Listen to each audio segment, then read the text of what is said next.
Hi everyone, welcome in. Welcome back to Final Fantasy XIV, my favorite game on the Citadel. Hi everyone, good evening. Welcome to the Theater of Tomorrow. Alright, so obvious warning right off the way. There are gonna be spoilers if you care about spoilers. Also, hang on, let me turn the music down a little bit more. No, let's go actually to the song I wanted to play. Here we go. This is a much better song, you will agree for the intro. Yeah, spoilers.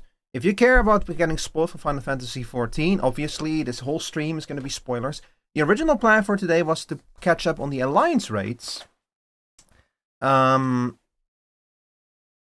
I believe it or not, but I've played the first Alliance raid when it back when it came out, so it's like a year ago or something now. I did not buy Monokuma. Please don't do that thing again as you did last time. It's going to get very old. Anyway,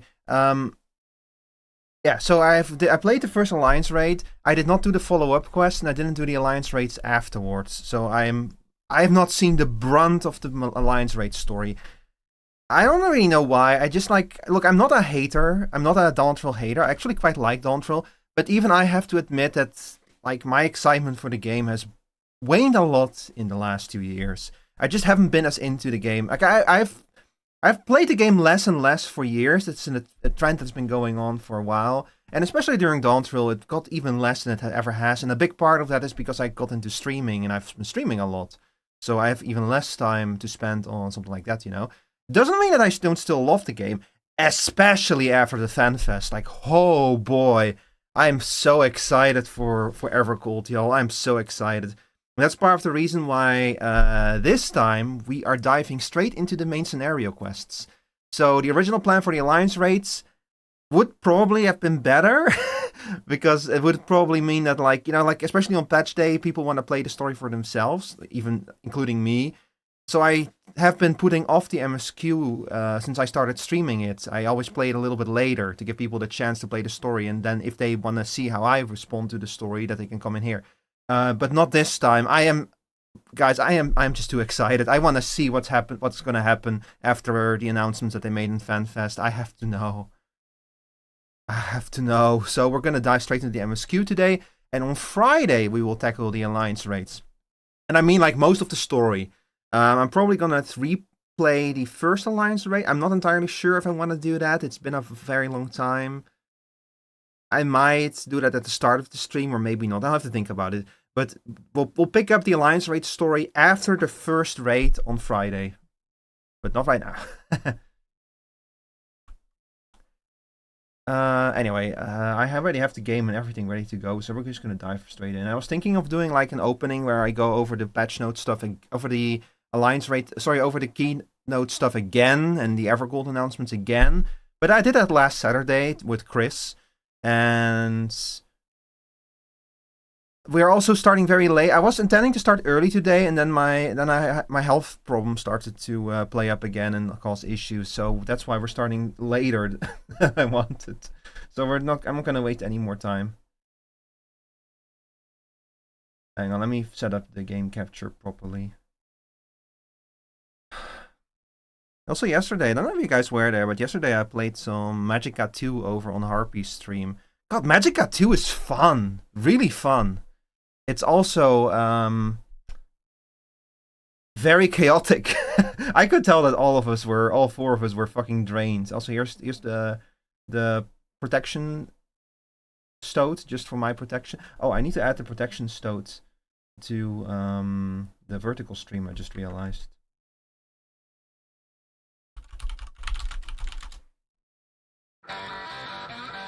Thank you, Mina. Let's see, Windows capture image.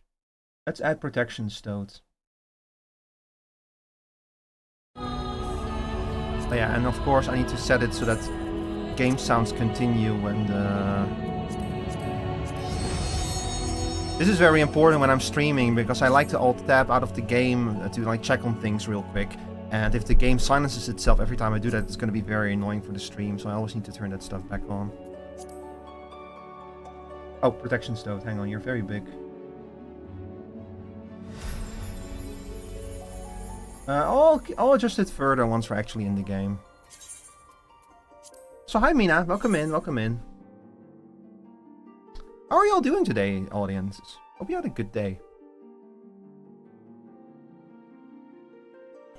Are y'all already caught up on the MSQ? And also, I'm gonna fix the audio in a second. The game is very quiet. I need to like get in game before I can change those settings. So don't worry about the audio; it will be fixed. But y'all already, like I know that Zerisa already played it. You play Final Fantasy, right, Mina?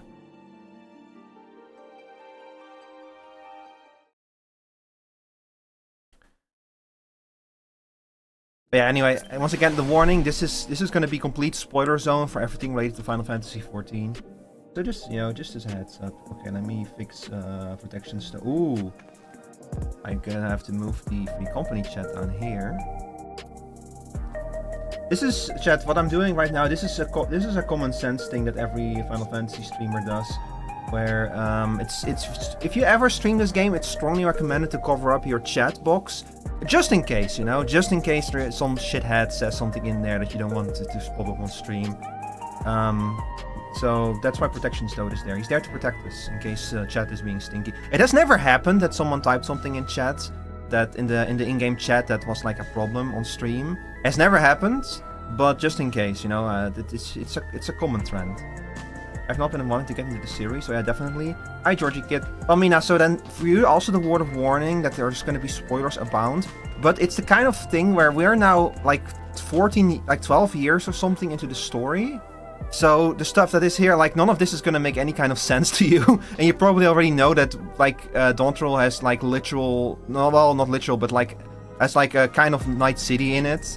So, you know, it's the kind of stuff where the spoilers and the stuff are so far away and so outrageous that you can hardly even call it a spoiler because there's no context to it. You're not too worried? Okay, good.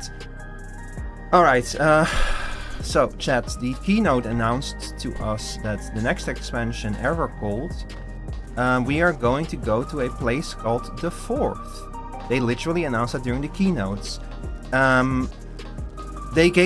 We have very little connective tissue right now, like it came out of nowhere, you know? I'm sure that the MSQ is going to explain where that connection comes from, but the trailer made it look like in the MSQ we're going to have to deal with yet another Void incursion. The Void Cent are going to try invading us again, because they have nothing better to do in their endless void, I guess. So how that's going to connect to the Fourth and everything, I have no idea. I guess we're going to find out.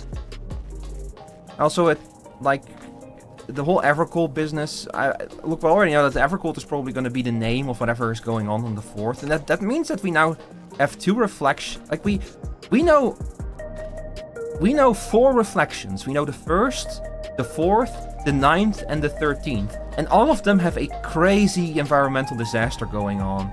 Like the 13th had the Flood of Darkness that destroyed everything. The 1st has the Flood of Light that destroyed almost everything. The 9th has the Storm Surge, and now the 4th has the Evercold.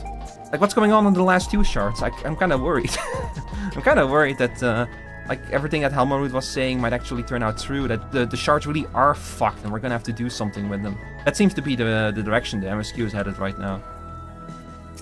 Man, if only we didn't destroy all of those handrails that we had, huh?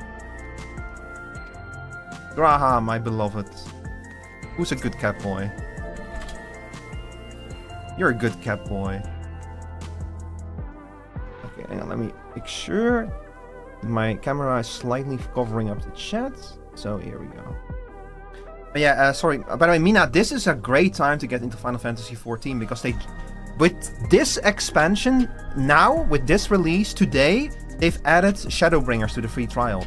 You can play Peak for free if you've spent the 300 hours you need to get to Peak.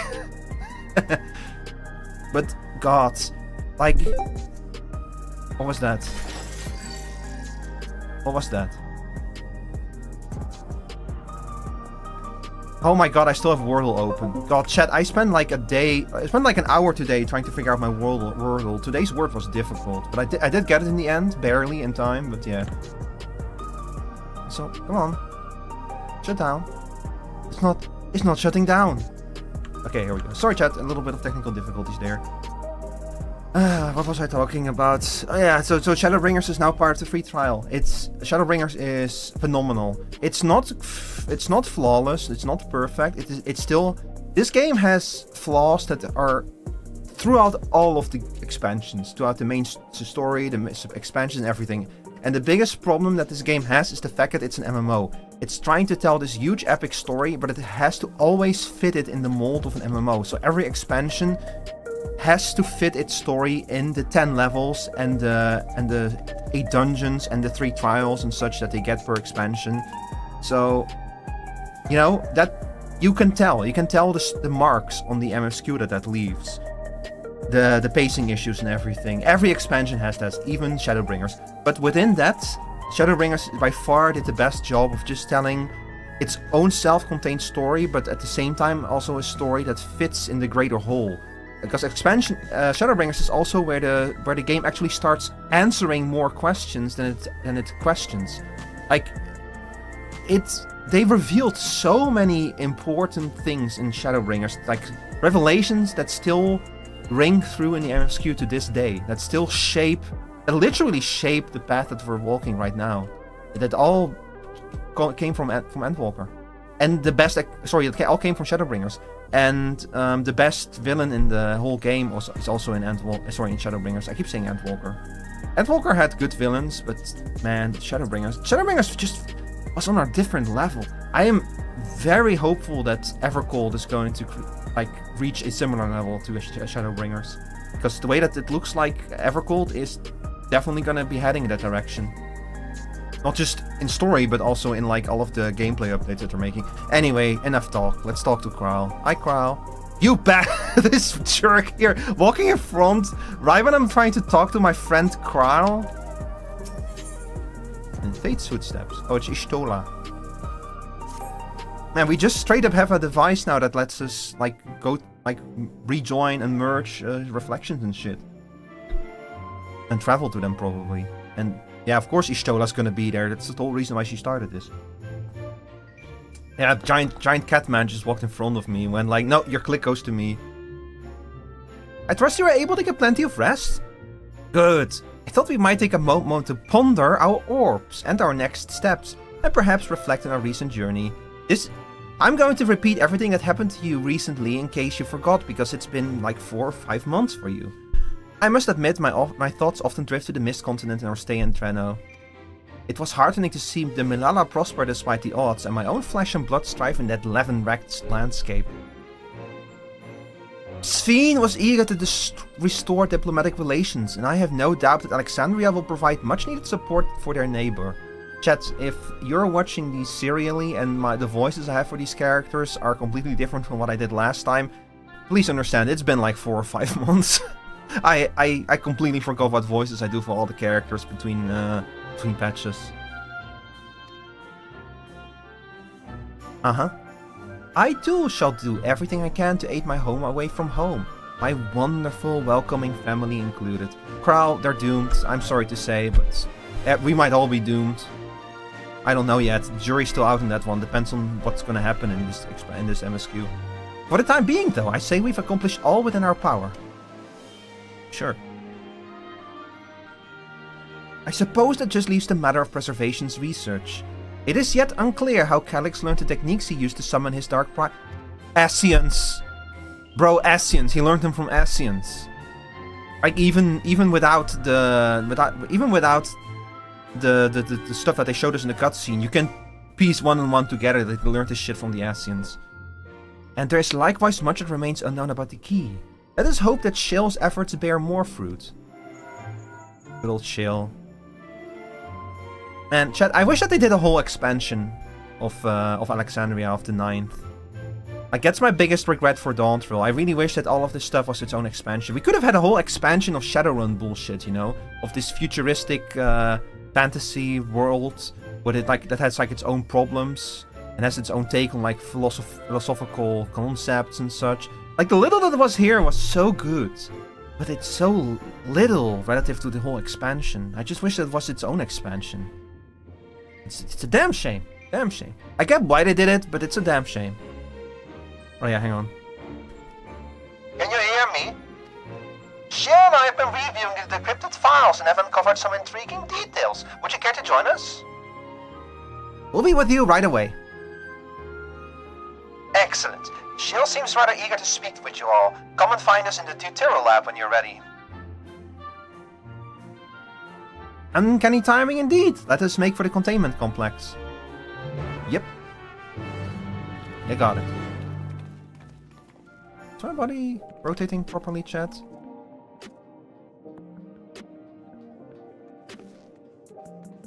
Yeah, seems to be fine.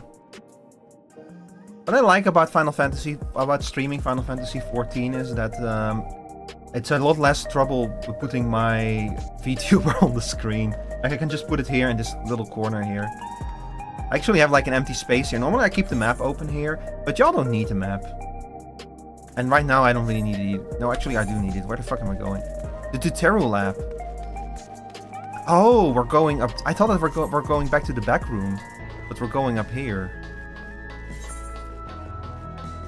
God, this environment, chat. When they first revealed this at like FanFest like 3 years ago or something, the city, I was so hyped. This was the first time I was genuinely hyped for this expansion when they revealed this. But in hindsight, I think that would have been a better idea to keep all of this stuff a secret. Like to make this like part of the in-game. Imagine how sick it would have been if like we had no idea what was coming. That suddenly, oh my god, the whole expansion is on like a detour. On the other hand, it could have also been very jarring and very weird because like suddenly our American, Mesoamerican, South American expansion gets hijacked by Night fucking City. That would have also been kind of jarring, to be honest. But I can see a world in which they made like the 9th its own expansion. And they could have literally called it Storm Surge. There's a world in which we didn't get Dawntrail, we got Storm Surge.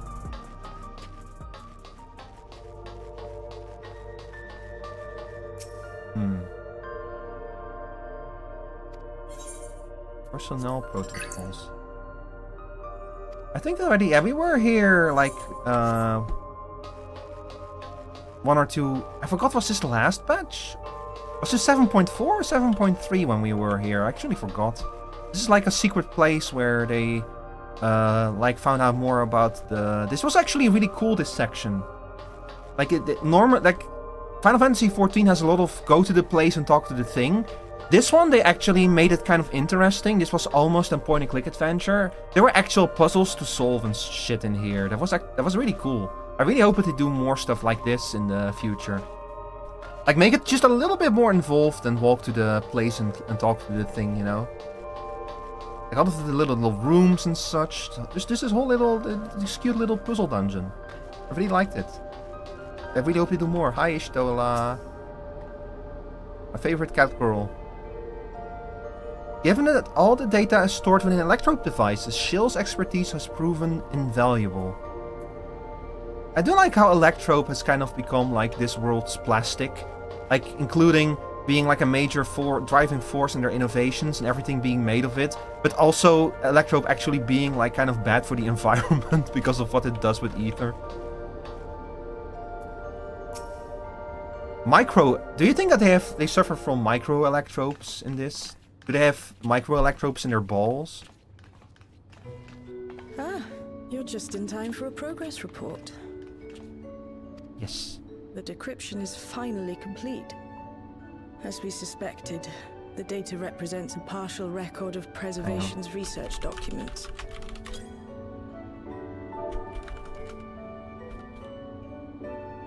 The master volume is already set to 80.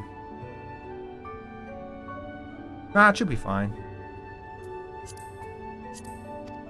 A quick scan of the files, however, failed to Chat, let me know if Y'shtola was after. Let me know if the sound balance is okay, or if you want things to be a bit louder. I normally keep the game volume quiet, but especially for a game like this, I could see it. I could see y'all preferring it to be a bit louder. Indeed. No mention of the Ascians, or primal summoning techniques for that matter. While Calyx doubtless received instruction from someone possessed of such knowledge, there was naught to identify this benevolent mentor. Yeah. I suppose that... Well, I suppose it's possible that Halmarut did not contact him until much later. Like that this was not something that he was aware of from early on. Like, I don't... We're gonna probably find out how long Halmarut has been working on this, because... Like, she's one of the Sundered Ascians, so she does not have the same... She did not have the same kind of motivation as Emet-selch for the Great Rejoining. It's entirely possible that she's been working on her own plans, just like other... Like, we've seen the Sundered Ascians be very... like, a lot of them were not exactly eager to join. Like, well, kind of eager, but they all had kind of their own agenda and their own motivations and shit, and they were kept in line by Emet-selch and Elidibus. But... Like, without those to keep them in line, they've just been doing whatever. I am, however, pleased to say that we found several reports concerning the key. Ishtola, we're going back to the first. I promise you, that's first on the itinerary. Whatever else is going on can wait. I want to go back to the first. We know the key is used to open paths between worlds, and was a treasured relic of the Milala. And just as the Milala were unable to return after reaching the Mist Continent, so too was Preservation unable to gain a mastery of the prize which had passed into their possession. Yeah, because they were missing the remote control. The data suggests that a particular formula or procedure is required, a process which Calyx appears to have understood to some degree.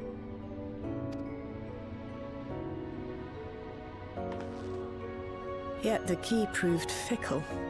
See here how they use like blur to simulate the camera? I love how... replicating conditions was no guarantee of success. And even when they did manage to generate a modest portal, the destination was never the one they expected. I do really like how they always tried, like the more and more you see them trying things with the camera. Like especially in Endwalker, there was this one character who's... The character is supposed to feel very otherworldly, so they did all kinds of crazy shit with the camera. Or like the camera was on her, and then the camera would cut away, and then suddenly she would be standing behind you or something. Like I've been seeing, they haven't gone quite that far since then, but I really like how they keep trying to do cool things with the camera and such. It's actually something I've noticed in World of Warcraft as well, of all places. Like World of Warcraft has been in their cutscenes, they've been trying to get more creative with the camera as well. It's cool to see when people like try to apply, because I know that the Final Fantasy, the camera work has been strongly inspired by Berserk. Yoshida literally cited Berserk as an inspiration for not just like game concepts, but also camera work. Actually trying to use panels in Berserk. You cannot see it right now, chat, but I'm holding up my hands. Using panels in Berserk as inspiration for how to like lay out and format a scene, you know? How to position the characters in it and such. Reports practically screamed their frustration, describing the experience as being dragged around by a traveler picking roads without rhyme or reason. Serves them right, I say. Was that me? Yeah, they didn't have the remote. After much trial and error, Preservation began to experiment with external actuation devices for the key. I bet that the whole reason why the Milala ended up there in the originally was because they just wanted to leave the place they were. They prayed for salvation. And what does the Warrior of Light do but offer salvation? That's probably why the stone why the key was able to bring them away. Or literally whatever equivalent of a Zem was there at the time just saved them. That's also possible. Striving to maintain a stable pathway to a chosen location, they conceived of the technology that forms the gate to the Golden City. The portal. So, their tribulations ultimately afforded them control of the key, albeit in a limited capacity. Which, of course, explains why they were able to instruct Zoralja in its use. I noticed last time in 7.4, Grahatia's voice sounded a bit different, a bit gruffer. But I feel like he sounds more like he used to now. Maybe the voice actor, like, I think that people theorized that the voice actor was like sick at the time or had like something in his voice, and it's probably been healed by now. Or he might have just like... Thus enabling the unprecedented feat of transferring Everkeep and its environs to the source. Yeah, they did What the fuck? The shit that they managed to pull off with the key was kind of incredible. After the Endless Fiend took the key unto herself, she opened pathways to other reflections in her hunt for ether, did she not? Yeah, I saw them. Shit was fucked, yo. I think all of the reflections are fucked, yo. Milala merely used it to facilitate their exodus. To think what the key has now wrought in different hands. Yeah, it's better to be in hands of me, someone who just wants to go there and beat up their gods, you know. For all we know, the actuation device augmented the key's power beyond its intended scope. Were your goal to plunder whole worlds of their ether, a tool designed to simply transfer people would likely be insufficient.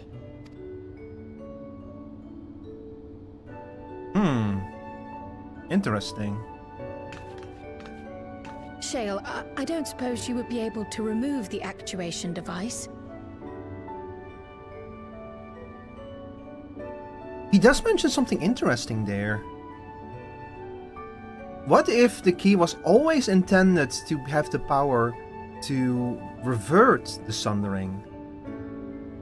Like, we know why the sundering... We know all of the different reasons why the sundering happened. Like, there was more than one. But, like, maybe the intention was always that one day the sundering will no longer be necessary. And then maybe the key was intended that on that day, the day that the sundering is no longer necessary, which has come and gone by this point, that the key could be used to undo it. The machine made for that very purpose is still functional, thankfully. It shouldn't be a problem. What do you think? We don't even know how the key works. If the device is somehow interfering or amplifying its capabilities, I believe we ought to remove it. Yeah. I mean, it's very clearly connected to Azem's soul stone. Oh yeah, I forgot I have that thing up my ass or something, I don't know. Give me a moment. What if she reveals herself to be Calyx in a robot body? Because like, haha, I got you, warrior of light, you fool.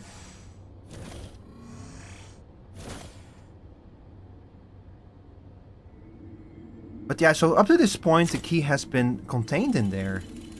So what's gonna happen once it's removed? So the implication is that, yeah, we only got Azem's soul stone after the key was inserted in the actuation device. So this is the first time it's been removed while we have the soul stone in our possession.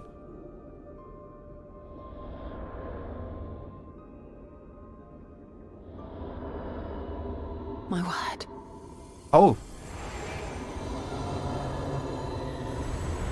What do you see? What do you see, Ishtola?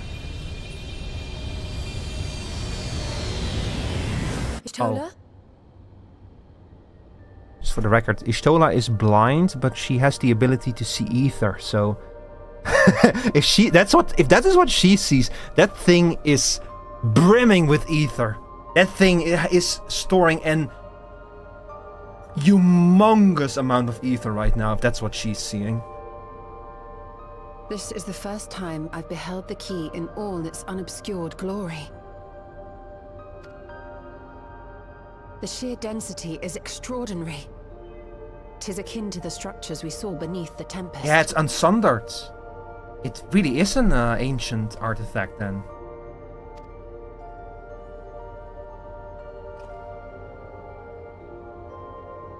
Now that you mention it, the ornamentation is reminiscent of Amarot. It's absolutely some kind of ancient artifact. A piece of white auracite. Have you noticed anything since the key has been in your possession? I've been having these weird headaches and this strange desire to dress up much warmer than usual, but otherwise, no.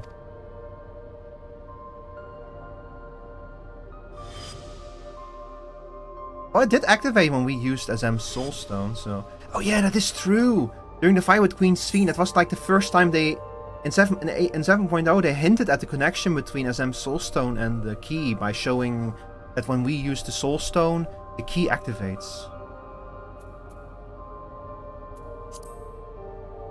Or Azem's crystal, I guess they call it. Also, chat, do you like my fit?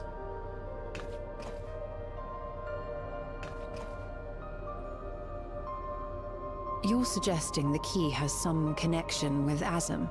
Well, my theory right now is that Venat told everything to Azem, and Azem's reaction was, "Oh boy, I'm gonna prepare. I'm gonna make something so that in the future I'll be able to travel to all those worlds." A plausible theory, although one we are yet unequipped to prove.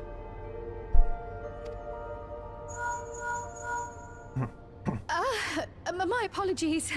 Oh, that's so annoying when you get a phone call in the middle of something important.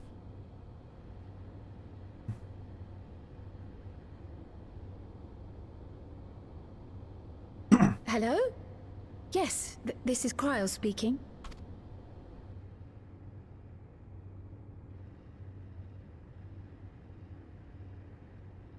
Something bad is happening, isn't there? Oh, maybe not. That was Ojika with a message for us. An urgent matter? I'm not altogether sure. Tataru requires our counsel, and hoped to call upon us in person at the Baldessian Annex. Oh, Tataru. Though disappointed we were not present, she appeared content to wait until our travels brought us back to Sharlayan, insisting that it did not merit our immediate If it's not that urgent, summons. that's gonna be interesting. Her tone suggested otherwise, however, and Ojika felt compelled to contact us directly. Oh, I forgot something. Here we go.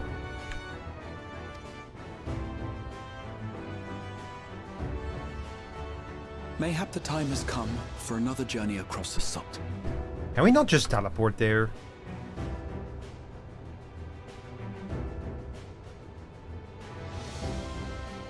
You'd best go. Though I'll not deny that I'll be sad to see you leave. You can come with us if you want.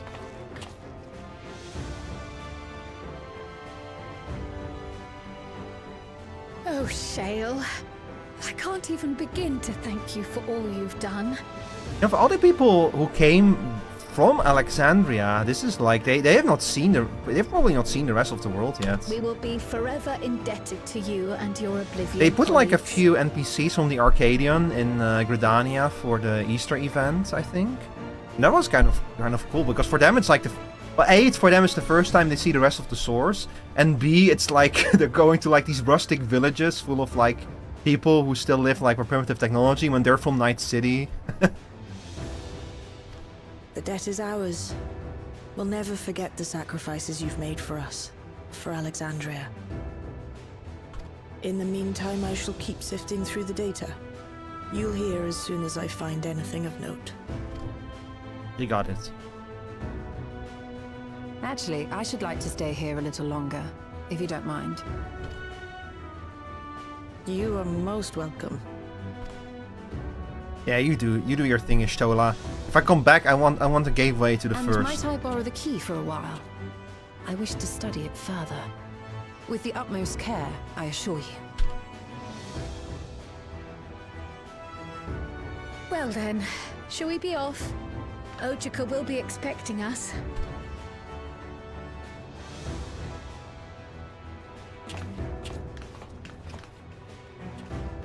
Yippee! I'm going on another adventure! Yippee!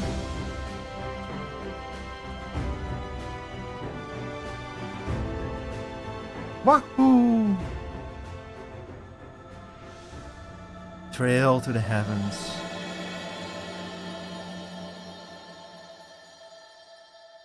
Gonna be a good time, chat. Oh, and my body was in front of the text, I just realized. But yeah, so my fit, chat. This outfit that I put together, this is the gathering top and the crafting arm pieces. This outfit was impossible to glamour until 7.4 when they got rid of glamour restrictions. Because like it's the gathering top and the crafting arms on a tank job. Like you couldn't combine these two pieces even like on Crafter or Gatherer, and now you can just put them on a tank top. I'm so glad that they got rid of the glamour restrictions. I get it, means that you can have like a tank and white mage outfit, but honestly, like, there's so many great Gatherer and Crafter outfits that were completely useless as glamours, and now they're all available if you want a glamour. There's like a, hang on, here, check my mining outfit. Where is it? Yeah, check this out. The mining top is also really nice. I really want to do something with this top. And now you can just use this in any glamour you want. I'm so happy that they got rid of those restrictions, man. It has opened up so many great options for glamour. And I've been seeing people get like way more creative with their glamours as a result as well. Like, if you want a lab coat, every single alchemist set has a lab coat basically. Or was it alchemist or jewel maker? Was it jewel maker? No, goldsmith. Was it alchemist or goldsmith? I think it was alchemist was the one that has the lab coats. You can now have all of them. You can make your lab coat glamour if you want. I'm so happy that they did it. And the Vanguard sets, which are the futuristic clothes that people wear in this city, they're also now all freely available. Given that preservation could not unlock the secrets of the key, it should come as no surprise that we too struggle to understand its nature. In any event, do give Tataro my regards when you see her. I ought to mention that we also uncovered information unrelated to the key. According to Shill, certain confidential reports are now accessible via devices in the researcher's comments in the director's office. You might wish to peruse the files before you depart for Charlian. Oh really? Those are new. My colleagues will be just as saddened by your departure. Until we meet again, safe journeys. Oh, we're absolutely... Chill puts hand on shoulder. The moment I tell Sid about the city, he's going to come here and you're going to be working for the Ironworks, whether you want it or not. I'm kind of shocked that Sid hasn't shown up yet, or Nero. Like, there's an entire city here full of a completely new, different type of magitech. There is no force in the universe strong enough to keep Sid and Nero away from here. And yet they haven't shown up yet. I think that Sid might literally be racing across the ocean right now. Okay, let's read those files real quick before we leave, though. Because they did seem to say specifically that that I should read them before I leave.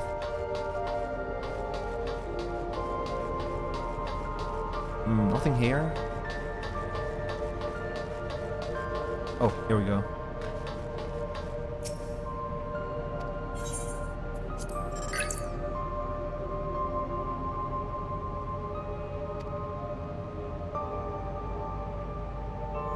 Mankind must evolve beyond the shackles of its flesh and blood existence. I think I've already seen this one.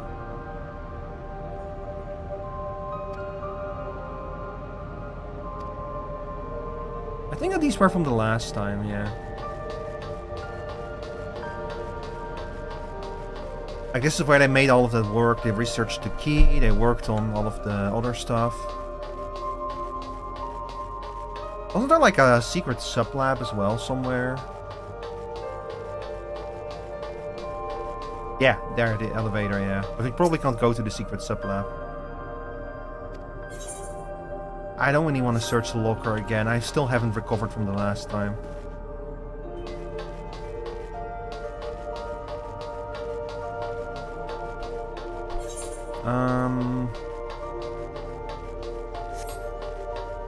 I guess it's just that one terminal then.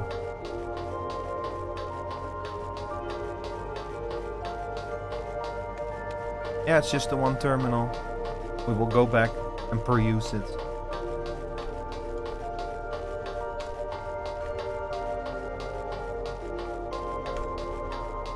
Wait, where am I going?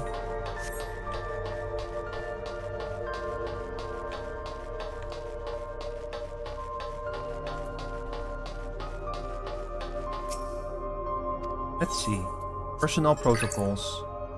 For security reasons, Containment Complex 1029 has been registered as a materials distribution center. Blah blah blah blah.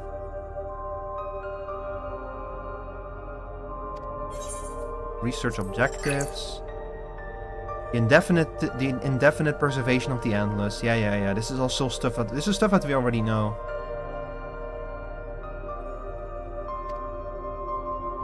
So yeah, it makes sense that the key was linked to this whole thing, the endless preservation. I guess that the whole endless project was ultimately like a testing ground for Calyx's whole thing with trying to digitize humans, to become immortal through digitization, basically. There's an ability to secure the reflections, additional sources of ether. Our ultimate. So they were aware of the reflections. They were aware of the concept of reflections, but no mention of Ascian involvement. Huh. So either the Ascians got involved early, but man, that means the Ascians must have known about the key. So either they chose to ignore it, or they were also unable to control it. But it is implied that emet-selch is the one who gave us Azem's crystal, so... Huh. my brain. Okay, anyway, let's go back to Sharlayan.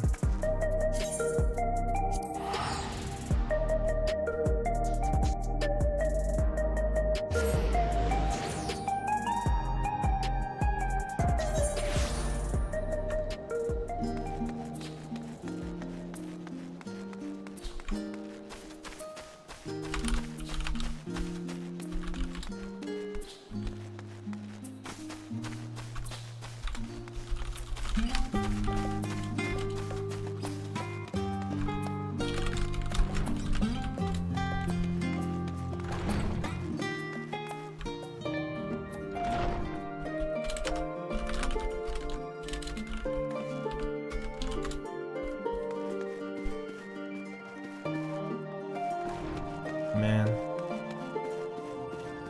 Chat, do you have that thing where you go back to an old area and it reminds you of the MSQ back when you were here, you know? So this area, this is all Endwalker. I remember the cutscene. Man, so many good cutscenes here.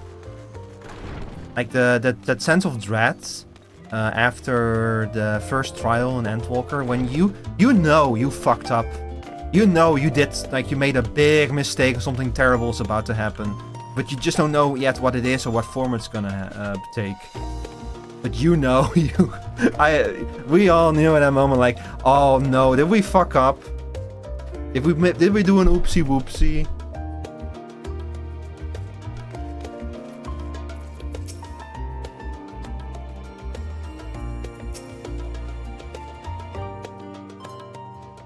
It occurs to me I've neglected to bring gifts from Tyrol. Considering the extra work they've had to handle my absence, I dare say I owe them a veritable mountain of snacks at the very least. Graha, you can literally just teleport there.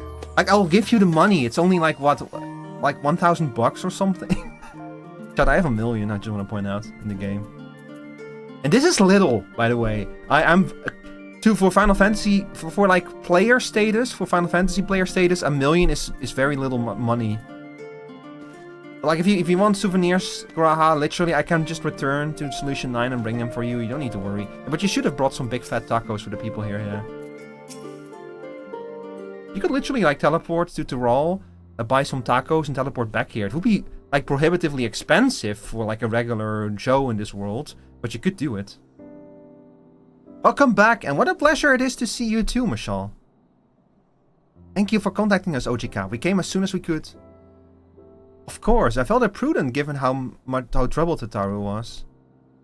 Your concern is much appreciated. As it so happens, we've reached a convenient junction on investigations. Yeah, very convenient. Shill and Ishtola have matters well in hand, leaving us free to make this trip. That's a relief to hear. Now let me fetch Tataru for you. Why don't you take a moment to relax in the main hall? I'm sure you're all still fatigued from your journey. Mm-hmm.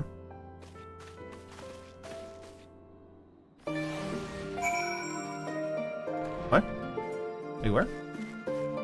Is it the old wait a moment? Wait a little bit? Oh no, the main hall, of course, the main hall.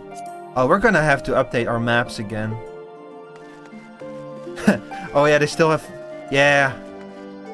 No, actually, like, I remember this being, like, a point that we have, like, the big map of the 3 continents, and then Graha walks in with, like, this map here. It's just like, this is, chat, what is on the wall here? This is the most recent, most complete map of Aetheris as a whole.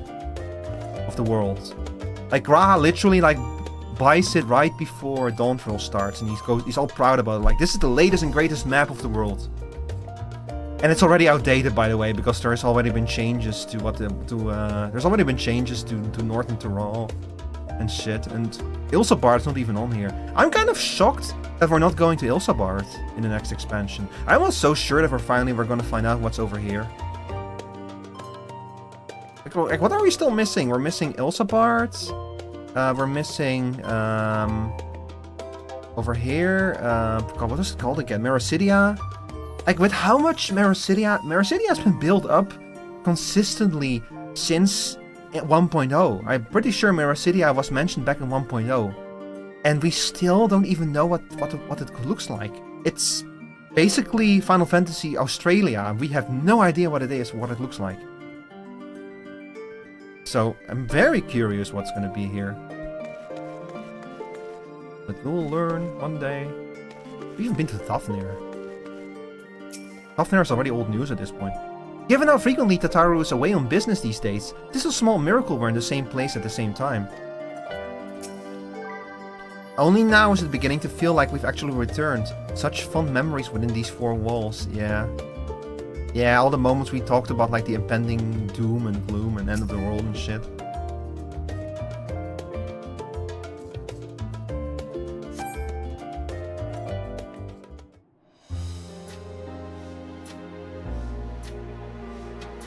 Really feels like we're back in Endwalker. Although this music, I think, is from Dawntrail. Planning your next journey? Oh no, just reminiscing. Crow, I want to go to Mericidia. Thinking back to when you bought this map, and how you all encouraged me to make the voyage to They're literally Tyrone. mentioning that he bought the map, yeah. Are you glad you did? As if you need ask.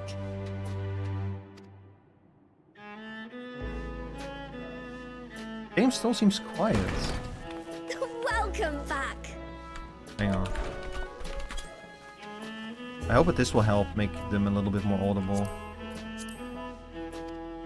But, oh yeah, it's Tataru. Oh man, we've not seen Tataru in the MSQ in a long time. It's so great to see you again, Tataru. I'm so glad you're here. It's Ojika same voice actor and contacted everything. us. He intimated that you were rather concerned. Come to think of it, Alphino said he and Alize would pay you a visit upon their return. Have you not seen them? Oh no, they were here. I was regaled with many a tale of your Tyrali adventures. Mm-hmm. It was only once they departed for Garlemord that the rumors came to my attention. What rumors? Rather alarmingly, void-sent sightings seem to be on the rise across the star. Oh no, is it all over the star? All over the world? Oh, this is not a problem exclusive to Garlemald then. I was reluctant to bother you with mere hearsay, especially when you had more pressing matters to contend with.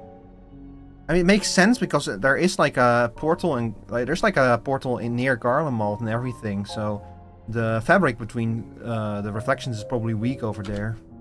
But earlier I received a confidential report from the Grand Company of Eorzea. Oh, we're in trouble. It's as if a mighty dam has been breached, flooding the land with foul creatures. Oh, it's that bad, huh? It's that critical. Most nations have managed to keep the invaders in check, and casualties appear to be minimal thus far. Though the same cannot be said for those regions with a deeper connection to the void. Their fissures continue to manifest without end, putting countless innocents in danger.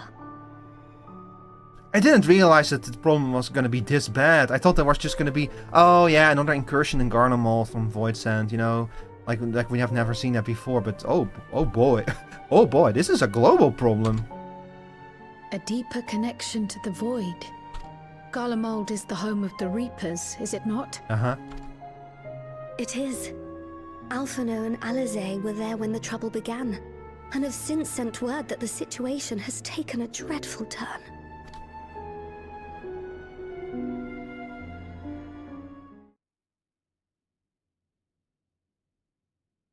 A short while earlier in Tertium.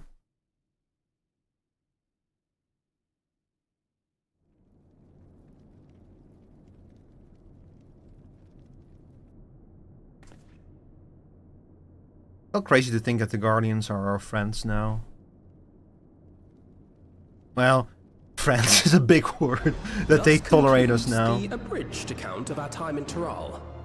Now I shall leave you with the words of the late Dawn servant, Galul Jajar.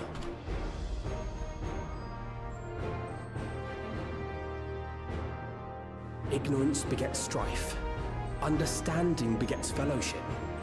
But yeah, they wanted to come with us to Tural to learn. The whole story behind Tural is that Galul Jaja managed to unite a whole bunch of different people and nations that had like decades of history of war and strife and such. And he created a peace that has continued for like his entire life. So the reason why Alphino and Alizé came with us was because they were seeing if they could learn anything that they could apply in Garlemald.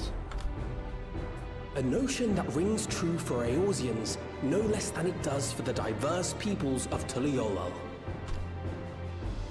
And for Garleans as well. Even sharing something as simple as a local dish can pave avenues of understanding. That's literally what we did. It's up to all of us to forge new bonds together. Yeah, we can all be friends.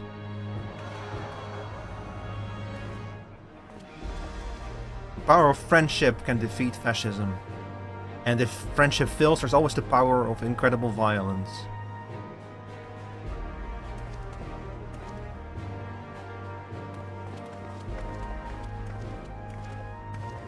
Chat, the Guardians are fascists, by the way. They were. They're not anymore now, but they were fascists. Thank you for sharing your tale.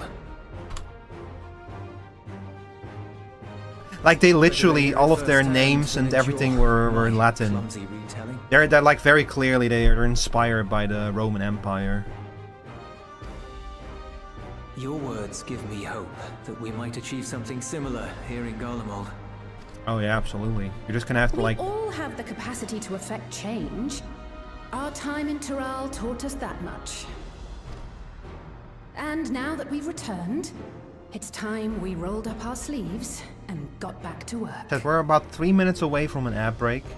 When the ad break starts, I'm gonna quickly use the bathroom and make another cup of coffee. And I fully expect this cutscene is about to turn on a dime. There's no way it isn't. Informing them of our Alexandrian friends. Oh yeah, this is another thing that I've been wondering about. How is the world going to react to now having a high-tech Shadowrun nation? Like, imagine if you live in the Middle Ages and suddenly Night City appears out of thin air. How do you deal with that? I also intend to notify the Garlean community officially. If both sides are amenable to the proposition, we shall gladly assist in establishing diplomatic relations. It's still fucking crazy to think about it. We just straight up have have a new nation in the world now that literally was not there yesterday. Thank you. But are you sure you've recovered from your journey? It sounded like you've hardly had time to catch your breath. Julius the introvert when he speaks to extroverts.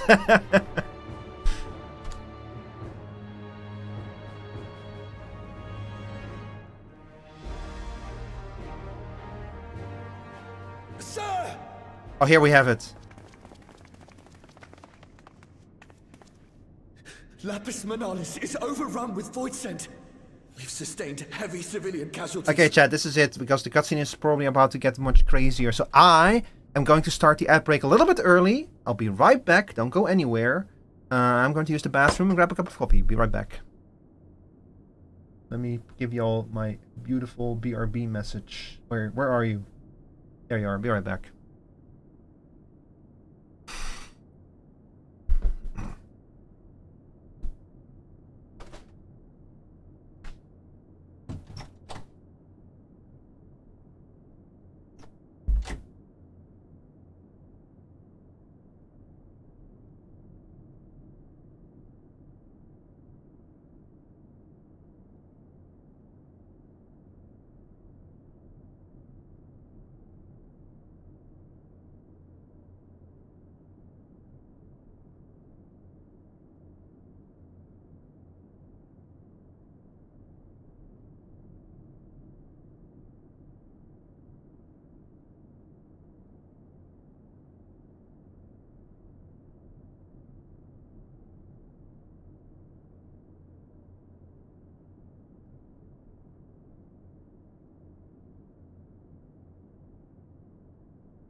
Are you kidding me? Has the ad still not... The ad is playing now? Oh my god. You're joking.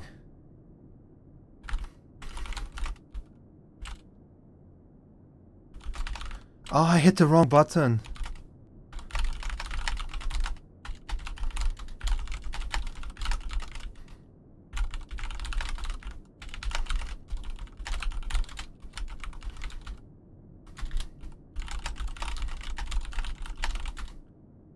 Instead of playing the ad, I hit the snooze button. That's why the ad is only playing now.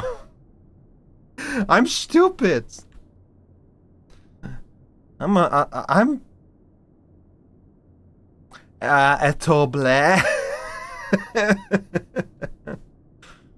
Well, oopsie whoopsie. That's okay. Well, hang on. I'll put on some music while we wait. This is the wrong thing. No, not you.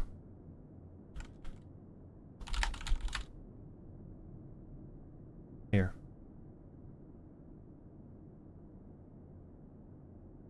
Hi there, Jen is her. Welcome in. We're just waiting for the ad break on Twitch to end before we continue with the MSQ.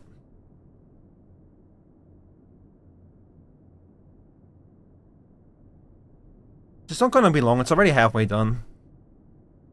I was kind of a fool and I snoozed the ads instead of playing them early. So now we're in this situation.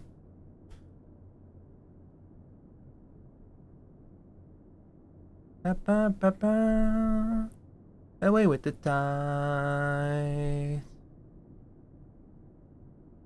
Come right here is right. Got the lyrics to Escape. Those lyrics take on a very different meaning if you looked at them again after Endwalker. Like, after Endwalker, it suddenly feels like the lyrics for Escape predict some of the events in Endwalker.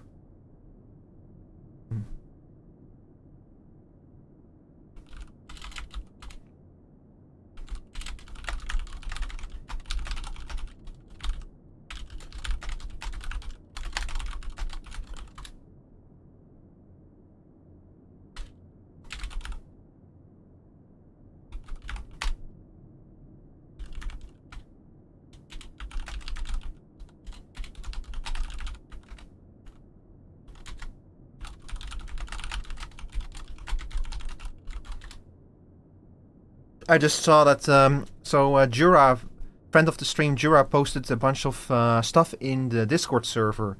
Y'all remember Mind's Eye? That game that came out was aggressively mid, got kind of slammed in the reviews, and then the owner of the development studio kind of went crazy and was like convinced that the whole thing was like a setup to like sabotage the game. Well, he added an update to the game, to Mind's Eye. Mind's Eye got DLC. In that DLC, you track down and kill the YouTubers that left negative impressions on the game.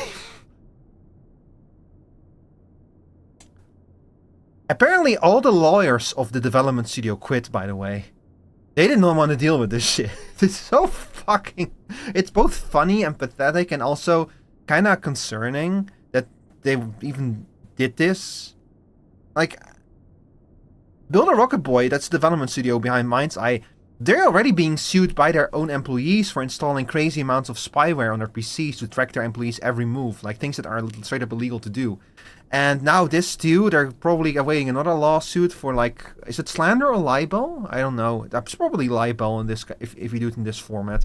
So they're probably about to get another, like, some other lawsuits for defamation and libel and like using someone's image and name without their permission. God, the whole Mind's Eye saga, just, it's so funny that everything around Mind's Eye is more interesting than Mind's Eye itself. Because the game itself is just kind of mid and doesn't run very well. Everything around it is so fascinating. Like, it's really just one man who let his ego get so inflated that he's sinking everything around him. And he's so convinced that he's God's gift to gaming that he just cannot understand. It literally just... The game is just mid. It's not even... That's horrible. It's just mid.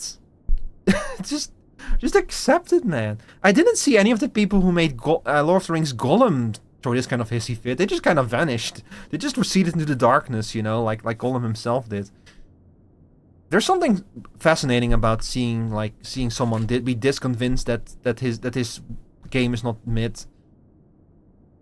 It's gonna be very fun to see how this is gonna play out.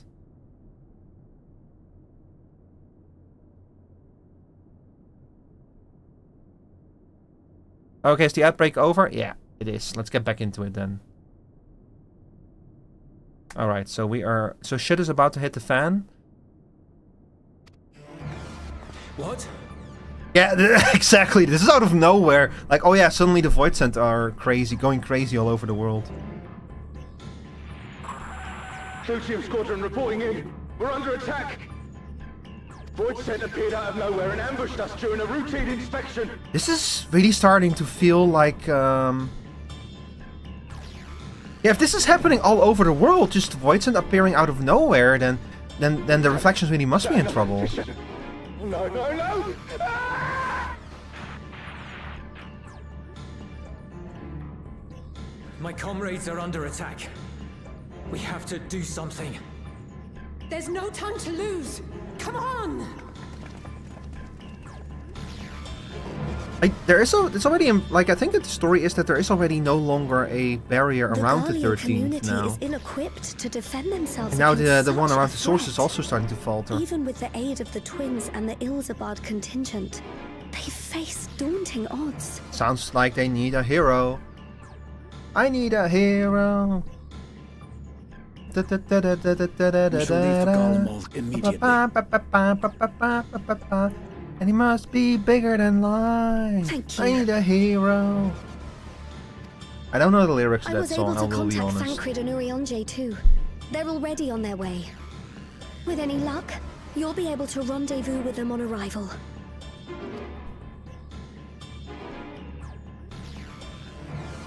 The gruesome twosome will be there too? Excellent.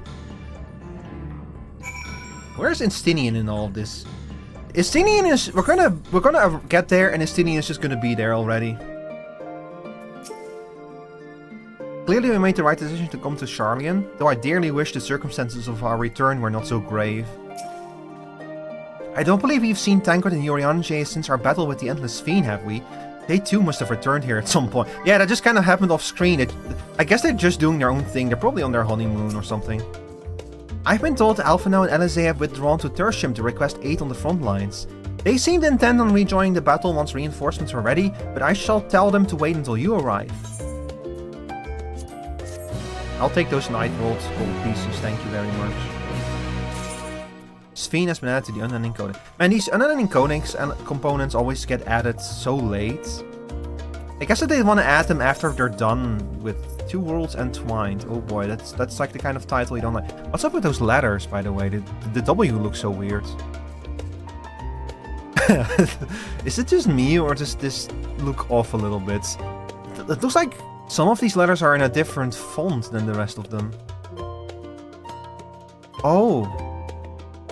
Hang on. And just like that, we find ourselves faced with another emergency. Fortunately, there's yet time for us to make a difference. Let us haste for Tertium. No, now it looks normal. Because they've been doing shit... They've been doing, like, crazy shit with the scenario titles... With, like, the quest titles before. But it was usually to, like, imply that there was something...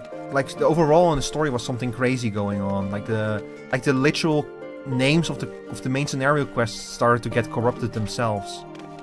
So I was kind of wondering if this was going to be something similar, because it's like because the void is starting to collapse in on itself, or who the fuck knows what's going on.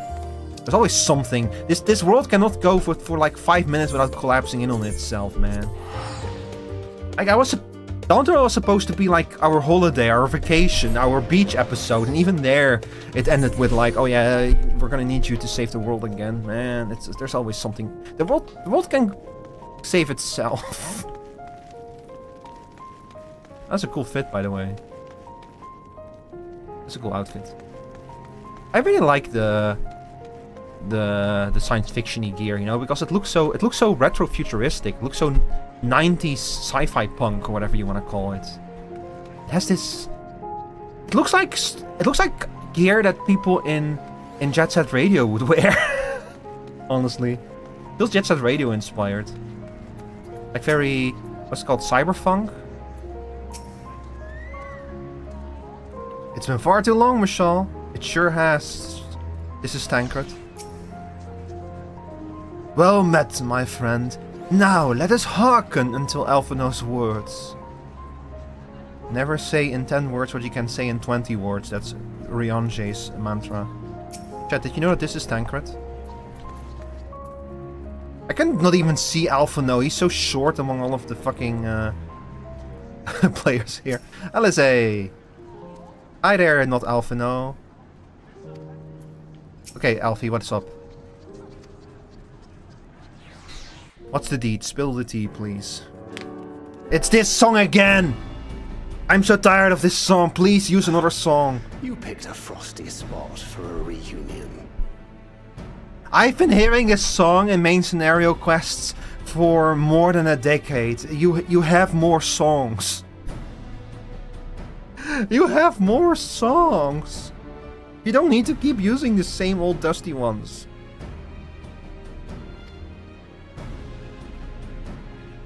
Tataru sent word that you were coming. Full glad am I to see you all. Though I'm afraid this is no time for pleasantries. Man.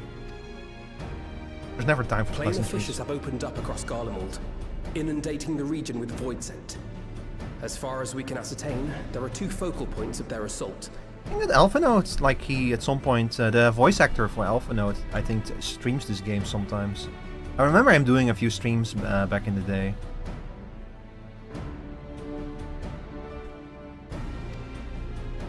The Ilzabard contingent are combating the threat in Lapis Manalis. Although they have suffered casualties, they appear to have the upper hand. As well they should. The many talented Uldan thaumaturges among them should be more than capable of closing. That is any true, fissures yeah. they The encounter. thaumaturges have experience with void scent and planar fissures, yeah. The problem is the Garleans. Which leaves the second focal point, the Clutium. Clutium. Eulus and the Garlean community are attempting to mount a counterattack, but are struggling to cope with the sheer number of void scent. Let me at him. They've fallen back to the north of the Imperial Palace. Can you lend your aid? Ah, in we're gonna see the securing northern area? part of the city then.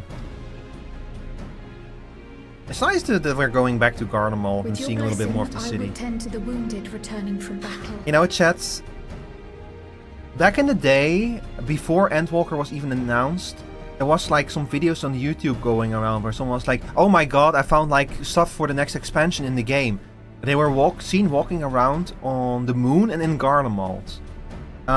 It was not actually leaks, they were actually walking around in areas that were used for cutscenes, because there have been cutscenes on the moon and cutscenes in Garlemald.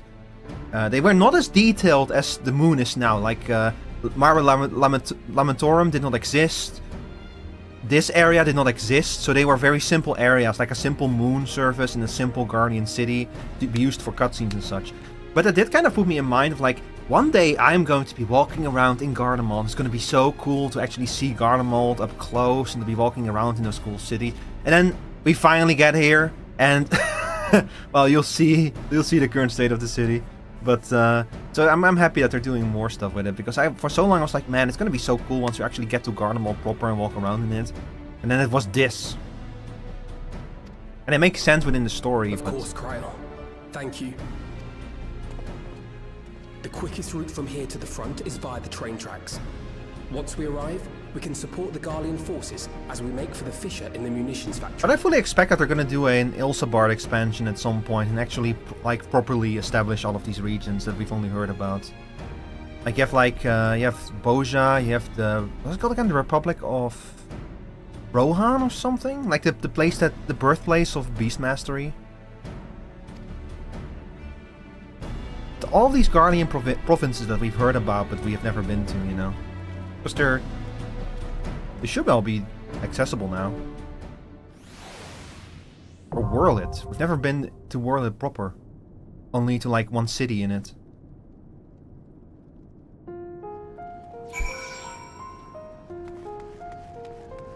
Yippee! Alright, y'all. Any of y'all want to join me for this? For this dungeon?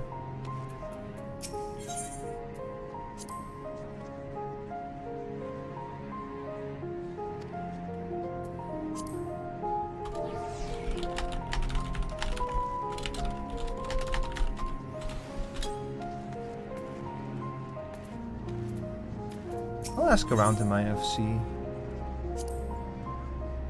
Hi, Urianger.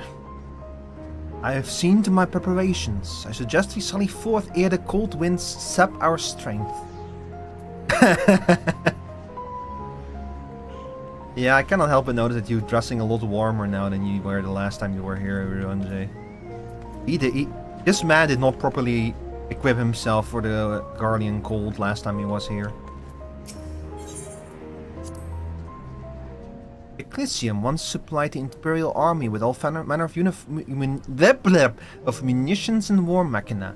Like many such facilities, I am told it had fallen to ruin in the wake of the Empire's collapse. Oh, we're going to the war industry, the war factory. Even with Magitech support, the Guardians are struggling to beat back the Voidsent. We must join them as soon as possible. I can't say I have your knack for dispatching Voidsent, but our time at the role gave me many opportunities to hone my skills. You shan't find me wanting. Does anyone actually use shan't? Like in modern English? I only feel like people use that for as a joke, you know? But I shan't. I know I want it, but I shan't. You know?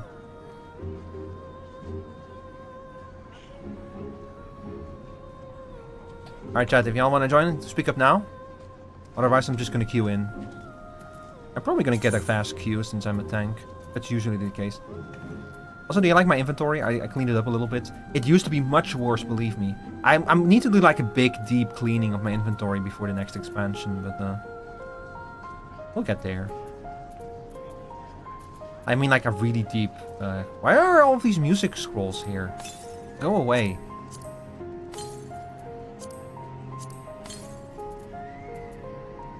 Man, I really need to clean this shit up. I don't even know what I have in my inventory.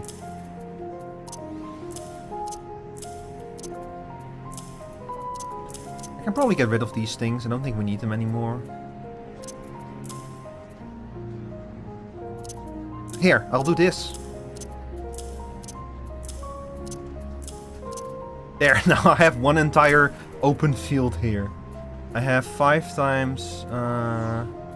5 times that. I have 35 open spots. It should be enough for one patch, right? Alright, I'm gonna queue up. The Eclisium. The Eclisium sounds like a body part, you know, like a Latin term for like a body part. You know, like an organ or something, or like a part of an organ.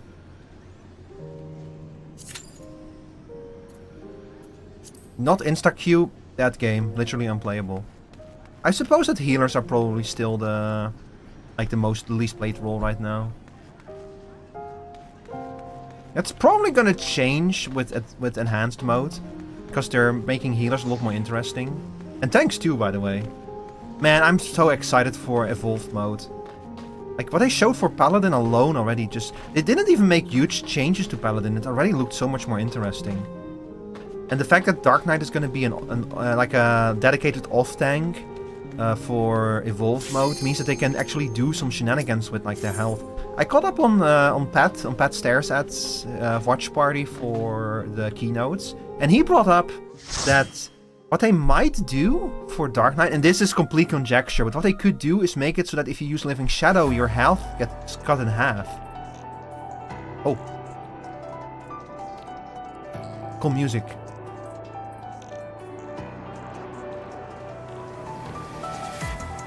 Garlemald is so cool, man. Such a shame we never got to go here like when the city was in its glory days. But who knows, maybe in a future expansion. I could see them do like a thing where in a proper Ilsabard expansion, we start out in like a part of Garlemald that's been rebuilt and it's like starting to recover, and we have to help them like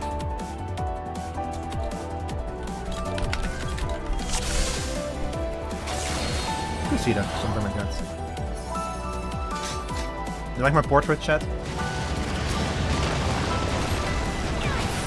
Oh man, I need to learn how to play this game again. Oh, that was the wrong button.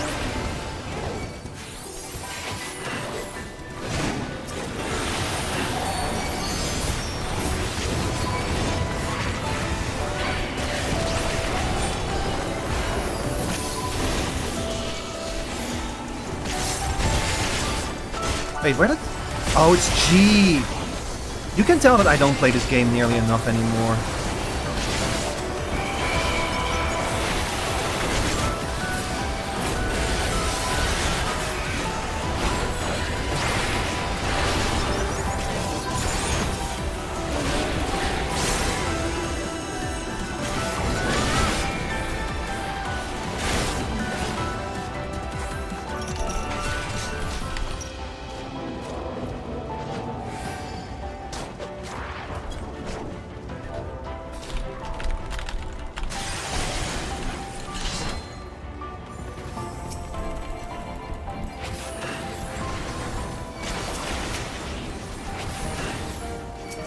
It's literally been a few months since I played this.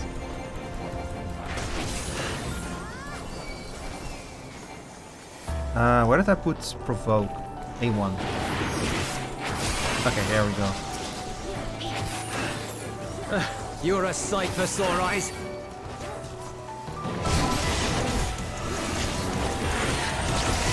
Oblation on myself. One of these, and then one of these. We'll give him one of these. We'll give him one of these. We'll give him another one of these while I run. And we'll give them a little Blackest Night. One of those. It's right now I'm using all my brain power to remember how I play this fucking job. Help! Oh.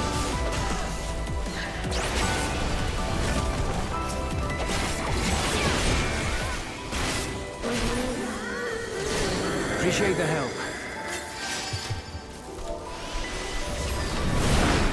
We'll handle things from here. Take care of the Fisher. Oh, that was Julius. I didn't even realize. Oh, here. Yeah, a War Machina taken over by a Void Sense.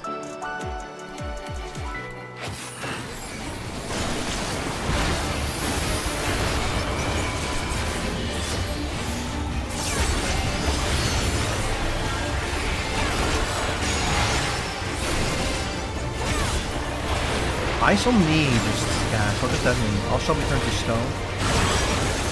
Oh! Look away.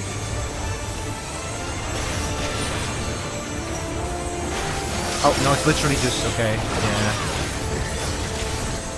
Just gonna get like a little bit sneaky with it. If I look away, will that like... Oh. He's cheating! He's cheating, that's not supposed to work.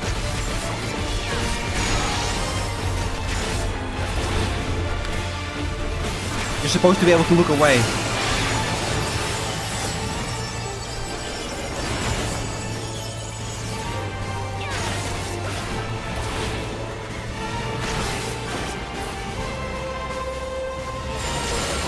What? But I didn't do anything.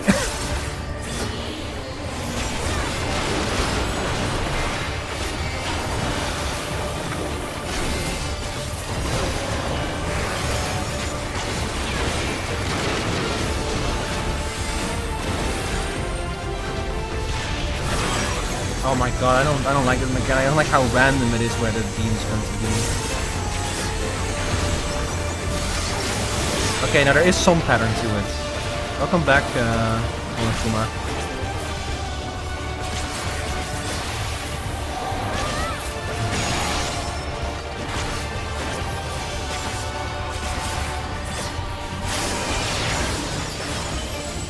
He's doing the thing again.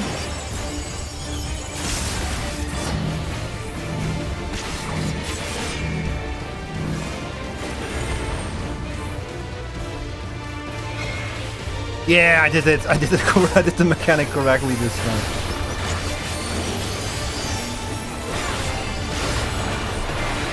It's straight up piratic, but like more punishing. You can dash through? Oh my god.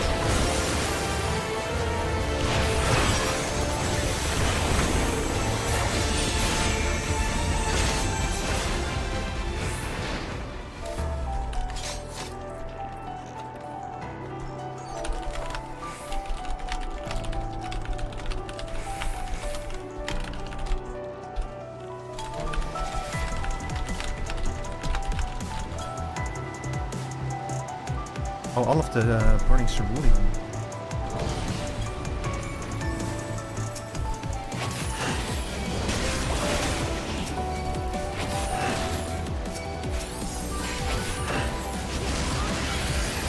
Oh my god, they did Dragoon. They did the Dragoon move. They did Dragonfire dive.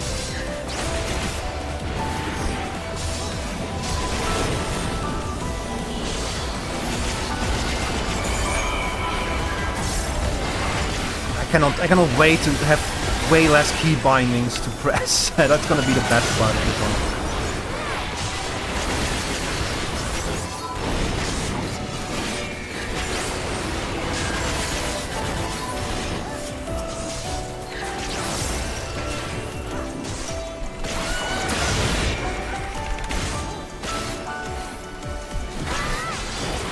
Hey, die please.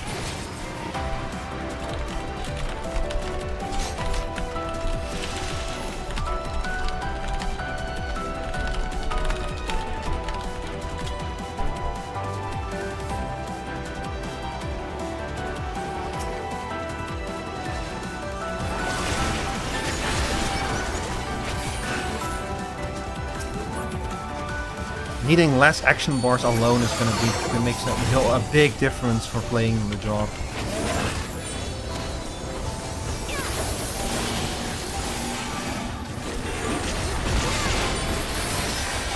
It's not that I cannot do it, it's just like it's very overwhelming, especially if I return like after having been gone from the game for a while.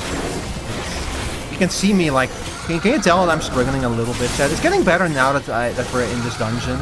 Like a little bit further in, but especially early on, man. God, remembering my key bindings and everything. What does what? It's intimidating.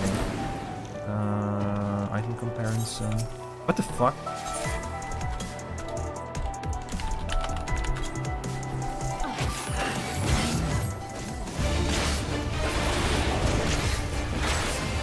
Let's see. Personal walk. I don't need this thing, so I'm gonna pass on it. God, the size, absolute size of this lad. I love that his name is Short. Like, yeah, of course he would be called Short. Oh. Can you come back? I want to cast my... Uh-oh. There we go. Thank you.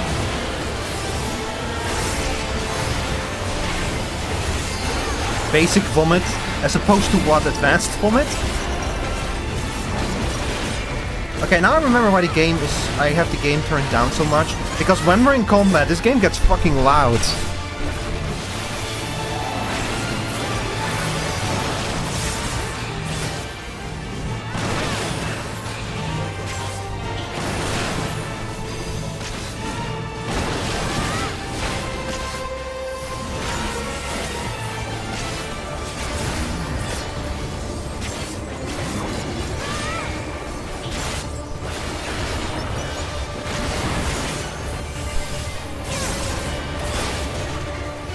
But sound balancing this is going to be a nightmare if I want to like stream an entire on a stream like the entire expansion. I'm probably gonna like I did not stream Dawntrail. I recorded a lot of it, but I did not fully stream it. But I'm probably gonna do that for Evercold. I'm probably gonna stream the whole thing, even if it means I'm gonna need even more time to finish it.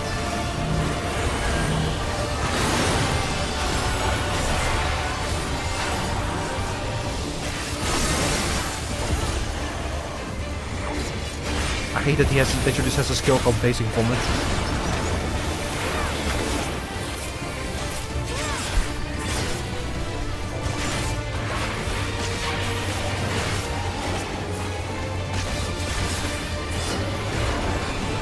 Also, bodyweight exorcism. I just realized what the name of that ability is.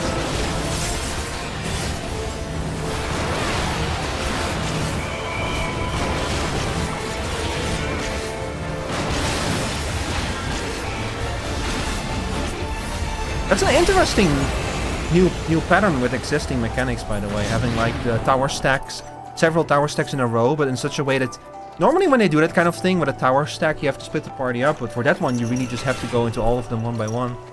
That's an interesting way to do it. Oh, I just realized we have a Viper here. Scrap Gargle. Oh, more infested War Machina. I didn't know that Void Sand could take over Machina like that. That's kind of interesting.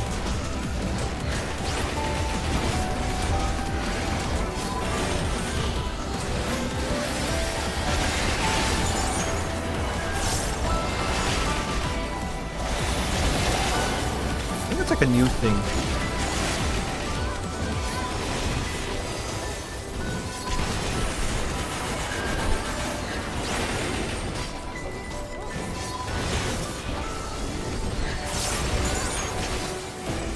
The arm's length is probably gonna get removed with enhanced mode, but right now arm's length is my little secret, chat. Is this game's most hidden secret for tanks. It's straight up a tank cooldown. Because if you have arm's length and an enemy hits you... Oh, by the way, tube travel, we're in Satisfactory now. If you have arm's length and you get hit, the enemy that hits... Oh my god, that's a lot of fissures.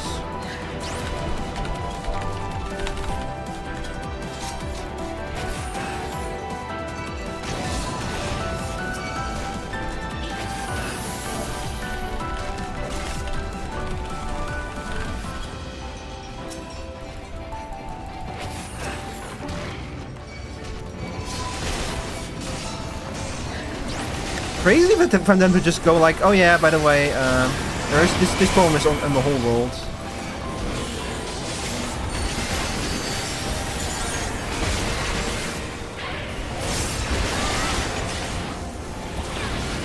Like to just drop that on us is so fucking bonkers. Yeah, we're having a global invasion of Void Sand right now.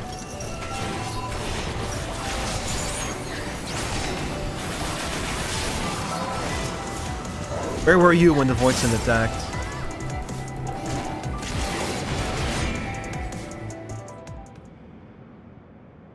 Good music. I like it. I like the dramatic piano pieces that they do sometimes. Yo, got the grippers out. Got the dogs out.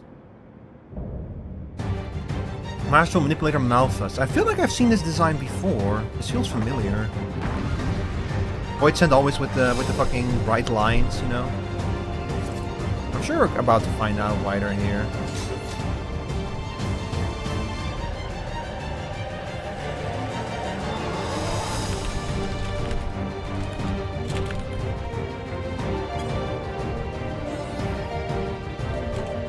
Okay, hang on. We'll do a cooldown for this one, 10 seconds.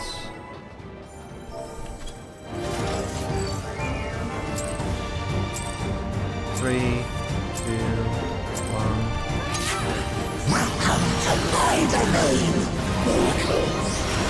Nuh-uh, it's my domain.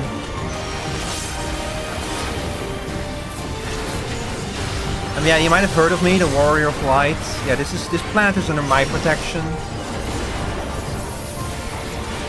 I went to all this effort to save this world several times. I'm not letting you ruin things now.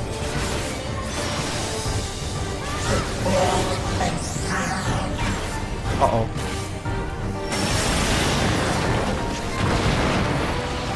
Oh, she's gonna do something with that. Oh, yep.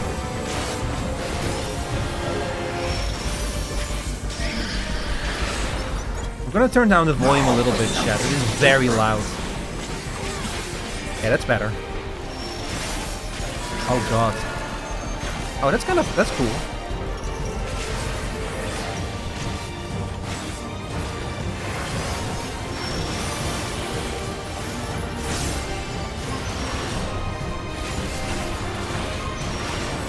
And them doubling down on positionals for jobs like Dragoon means that it's going to be more afforded again for tanks to like stay the fuck still when they're tanking. Like they were talking about giving players more freedom on how to play and such, and like Dragoon does have like, I suppose Dragoon does have the advantage that they have like the jump that lets them ignore position for one attack, but.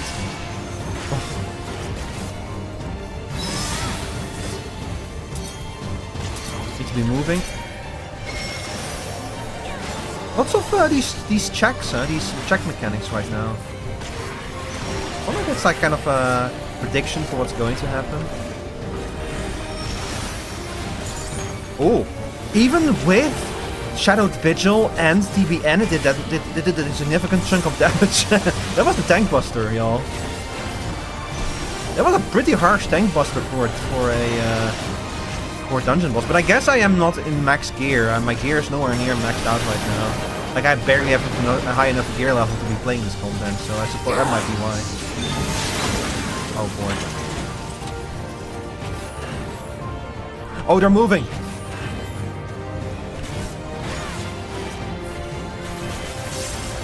Uh oh, no!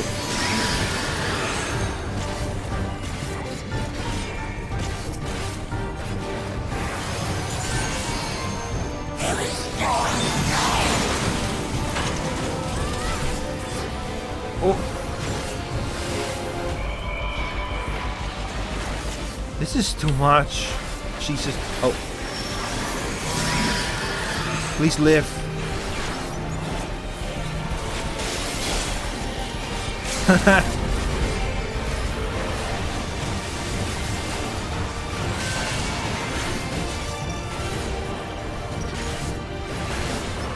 Ooh.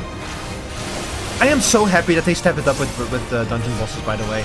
Like this fits with the overall thing with Dawntroll just having harder dungeon fights. So yes, keep it coming. Keep making them harder.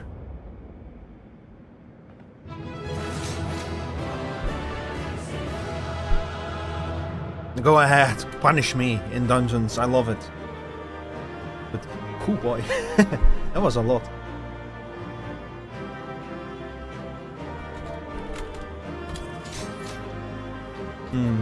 What did you think of? I'm gonna command the healer. Let's see. Sort of casting. Don't need that.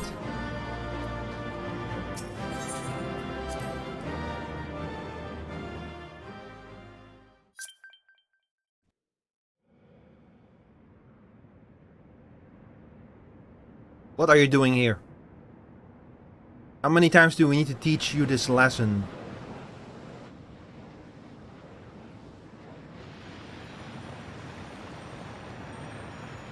Huh. Oh, she's not going to the live stream, she's going back to the void?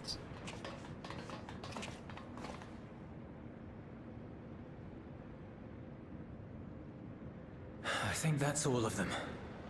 For now. They'll be back. That's the problem with Void Scent. They just keep regenerating if they die in the void. Seal the fissure to prevent further ingress. It's over. No, it's not. It's only just beginning. I can only imagine the extent of the damage were it not for your aid. On behalf of the Garlean community, I thank you for all you've done for my people, for my home.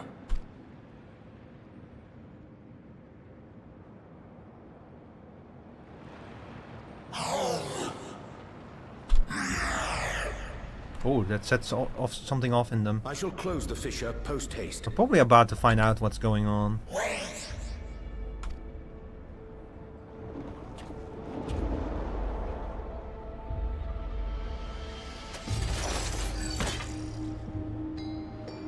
If you do that, I will be trapped here. Yeah?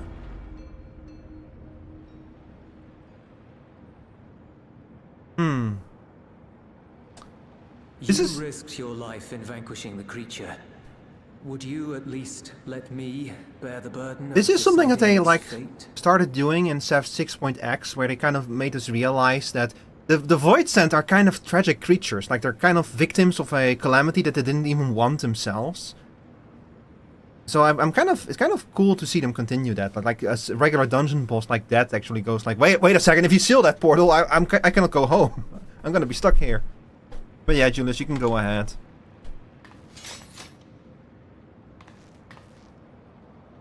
Because every Void Sand used to be a person at some point. They just got like warped by the darkness.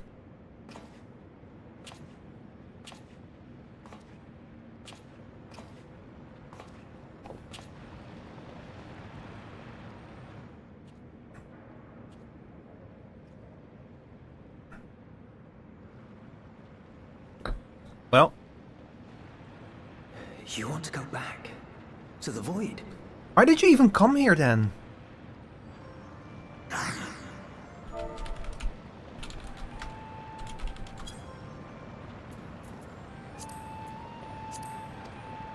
What's the point of this incursion if you just want to go home?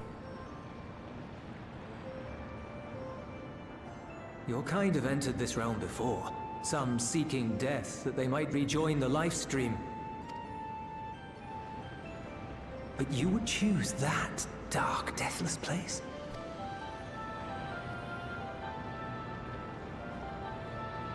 The wind is fresh and pure, untouched by darkness. Perhaps it won't be a blessing to meet my end in such a place. But I cannot yet bear to part with the void. If only the winds would blow there, as they do here. It is their home, yeah.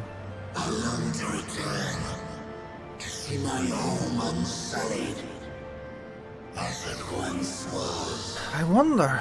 We have sent light from the 1st to the 13th before, but only like a limited amount of it.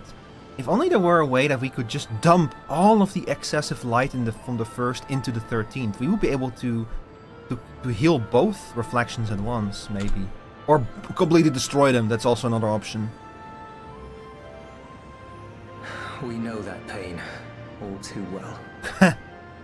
I guess that the 13th and the Guardians are not that different after all, huh? If that is your wish, you must forsake this aggression. Go back to the void and devote yourself to its restoration. Truth or dare? Dare. Yeah, work on it then. Instead of coming here and causing mayhem. Why were you here? I have a friend, Zero. Why is this creature here if it just wants to go home? Strive to bring light into the void from another world blighted with imbalance. Yeah, there's still all that quest, huh? I hear their efforts have already met with some success. One day, they'll drive the darkness from the void. I'm sure of it. I wonder if that's gonna be the setup of this patch quest, that we're gonna be dumping more light into the void. Is imbued with the will of all those I have consumed. We shall return to our world and seek out this Zero. Then we shall see if there is truth in your words. She won't disappoint you. That much I guarantee. The job gear that the Warrior of Light is in the Evercold trailer is the Reaper gear.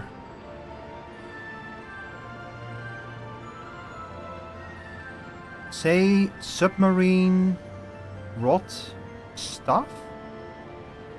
Right now on the internet? Some brain. Submarine brain rot? Is this about that submarine incident again? That is already way in the past.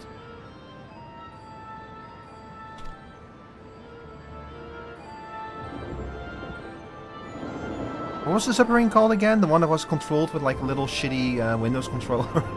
Or a shitty GameCube controller or something? Oh, something terrible is about to happen to this creature. Or maybe not. Hey, we got a nice ending for the weird void creature. That's nice. The Void Sand really are like the epitome of don't judge a book by its cover. Bravo!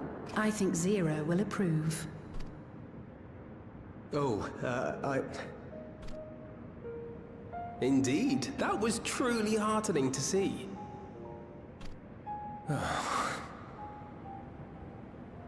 Understanding begets fellowship, right? I thought I might lead by example. Already we're learning lessons from...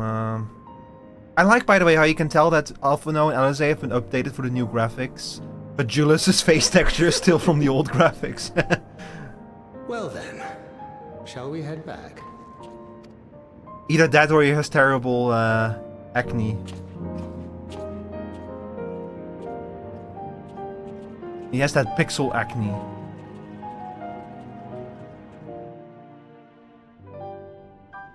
Well, I do need to double check real quick, chat, just to make sure that I have enough space on my drive to be recording all of this. I do. Okay, we will be good until the end of the stream. I'm gonna have to move some files over again at the end of the stream, but okay, bye-bye. Let me count my next target. Alright, see you later, too much silly. You will be back. The algorithm will bring you back here sooner or later. I know, because I literally had someone a few weeks ago who, like, they kept coming back to this stream. They kept going like, why is it you again?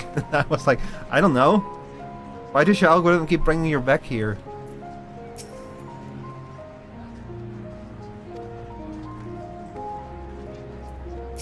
That's kind of interesting if we didn't go straight into the void from that. That was kind of what I was expecting. God, I miss Zero. She was a cool NPC, cool character. I know that... I think I saw her in the trailer, so I know that she's going to be back in this patch, and I'm really excited for that.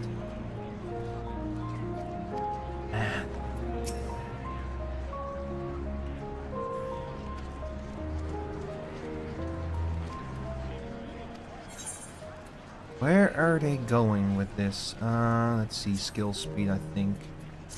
Tenacity is a cool stat for tanks, but it's kind of useless relative to the other ones.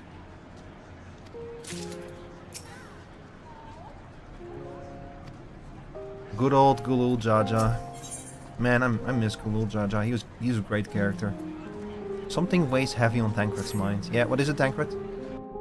This is Tancred? This is Tancred. The Ilzabard contingent have contained the threat on their front. Things appear to be under control, for the time being. Though it remains unclear why the fissures opened up in the first place. According to Tataru, similar ruptures are occurring across the star. One thing is clear, however. The phenomenon is not without pattern. Oh. The tendency for fissures to emerge is pronounced in regions deeply connected to the void. Places where the barrier between the two worlds is at its thinnest. Yeah, there's something is terribly wrong. I think that the actual barriers between the reflections are starting to weaken. Because it's like, it's great in ethereal imbalance that causes it. There may be a place in far greater peril than Garlemald. The moon! Though it hath since been sealed, you will recall there is a great That's void true! that Ah we shit, ourselves Zeromus had has like caused beaten the barrier betwixt worlds to like a pulp on the moon. a gate which was instrumental in our bid to Yes, we know what you're reunite talking Vitro about, with his Yurian sister Shay. and put an end to Golbez's dark plot. Oh gods. The moon. The moon is haunted again! This is like the third time that the moon is haunted.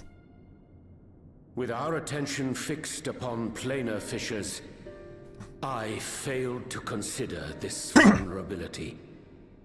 All other paths unto the void are but pinpricks in the veil compared to that great My rift. theory about the moon and the role that it plays, because every reflection has its own moon, I think that the moon is kind of supposed to be like a center point in some way, like some kind of like central focus maybe that share, like the moon might literally be the connecting tissue among all of the reflections, because that's where the different shards of Zodiac were contained. Every reflection has a moon, and every moon contained one part of Zodiac. And that rift might be yawning open as we speak. We'd better hurry. We've not Let been to us the moon make on the for first Bestway's yet. Burrow. I dare say the Loporrits are well aware of current events. We ought to have Kryl join us once she finishes tending to the wounded. Kryl's here? Oh, when did you show up, Graha? I shall likewise contact Y'shtola. Her knowledge of the moon's void gate is second to none. Alphino, Alize, please do what you must to keep our world safe.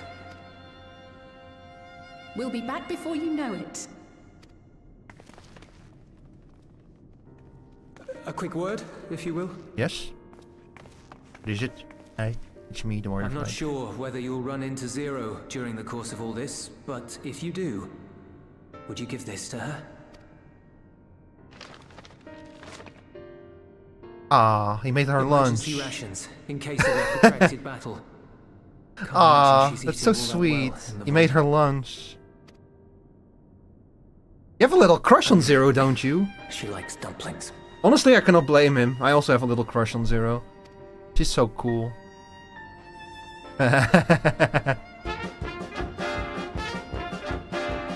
Hi, Raiders. Hi, Turtle. Welcome in, welcome in. This eye, the issue. How are you? What were you streaming, Turtle? Okay, everyone, a word of warning. We are playing Final Fantasy XIV, patch 7.5. There are gonna be spoilers. Like, big spoilers. Right now there's just bunnies, but believe me, there are gonna be big spoilers. So if you care about spoilers, you might want to tune out. Otherwise, you're more than welcome to stay. Thank you for the raid. Welcome in, everyone. Welcome in. I like the bunnies, though. They're cute. They're a little bit too flighty, but they're cute. Just some Terraria Skyblock. Nice. Given thy panicked state, I presume the Loporrits too are beset with void scent. No. Oh, what sweet relief it is to see you all. What is going on? Yes, void scent. Oh. And lots of Okay, they do have the same problem here. pouring forth from the crater. Oh boy, it's everywhere.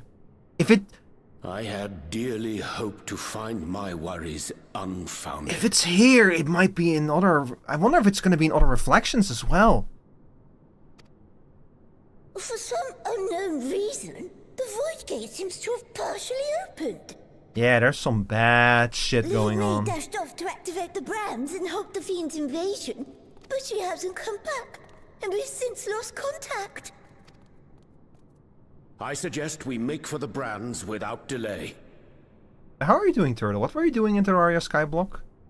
Were you like building anything specific or just progressing? I've never played Terraria Skyblock, but I have played Minecraft Skyblock though, so I understand the concept. Yeah, but as bad shit is happening, by the way, the new expansion for Final Fantasy XIV got announced last Friday. And they're now setting up basically the connecting tissue for the story to lead us there. And straight up, we're back in trouble. The world is in danger again. There's bad shit happening all over the world, and yeah. So your final warning for spoilers: we're on the moon. This is not like we've been to the moon like years ago. So this is not longer like it's not exactly like a huge spoiler or anything. But we're back here again. The shit is going wrong. Shit is bad.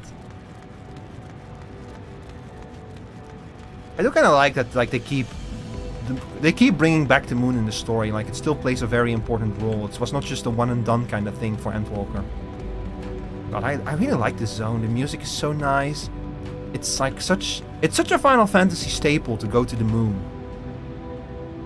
You know, it's not the first Final Fantasy to do it.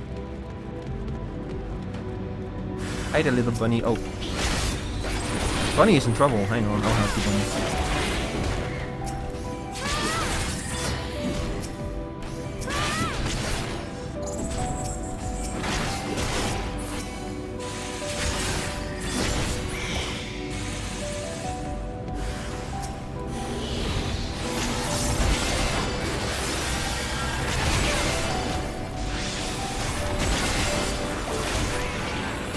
Please die. Would you kindly perish already? Thank you. Who slowed me?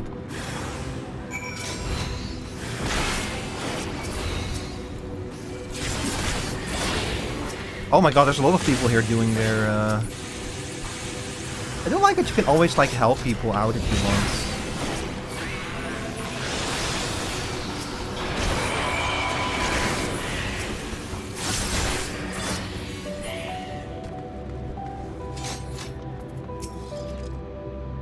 We need to save the bunny. We need to save the bunny from so many people coming here to do their quests. My valiant savior! I was so frightened I dared not move an illum. Oh no, not more of them. Okay, I'm just gonna do my quest. Oh, you're looking for Living Way. I think I saw her heading southwest towards the Drowning Brand. She had several slaughter bots in tow, but I worry they won't be enough for all the void scents. You better hurry. You got it.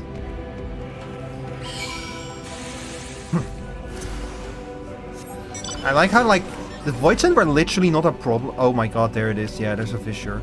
The void scent were literally not a problem here until we opened a fissure. We might have opened a void gate on top of the largest source of astrally aspected, astrally charged ether on both the source and the 13th. You know, we might have done that, so we might be responsible for this now being like a constant threat. Oh yep, all of those bots are gone. Well, oopsie doodle. Hang on, I'll help you.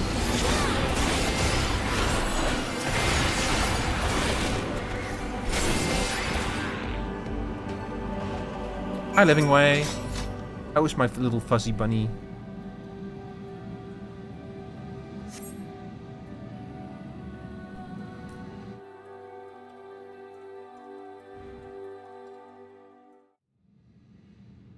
I just want to hug him. Dread to think what would have befallen me if you hadn't intervened. Oh, I was never in any real danger, of course. I knew you would realize our plight and rush to our rescue. Hey, if you want, I can leave. There'll be more void sent along. What do you mean I was never in any real danger? Little jerk. Be going like, Living Way, we both know that's full of shit. Aquarius is likewise plagued with void scent. Yeah. We have a big issue here, Living Way. Prioritize further development of the void scent slaughter bots. We could have stemmed the tide ourselves. I mean, nobody was expecting this. Definitely not me. Like, I literally just got done with solving another problem, man. Oh, what a tremendous demonstration that would have been. Irrefutable proof that I was mankind's staunchest ally and the greatest lubberite to ever live. I can practically taste the praise. Okay, calm down. Calm down from your cloud, okay? Fortunately, I was able to activate the brands. Should any more void sent emerge from the gate, they ought to be confined to the crater. Unless, of course, the void gate begins to expand of its own accord, or some gargantuan monstrosity tries to barge through. I don't foresee major problems. Shut up! Chat, there's another ad break coming up. I have to pee again, so I'm gonna pee. I'm gonna start the ad break. I'm actually gonna start it now. I'm not gonna press the snooze button again by accident, so I'll see you all in 3 minutes. Be right back.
Hi audience, welcome back.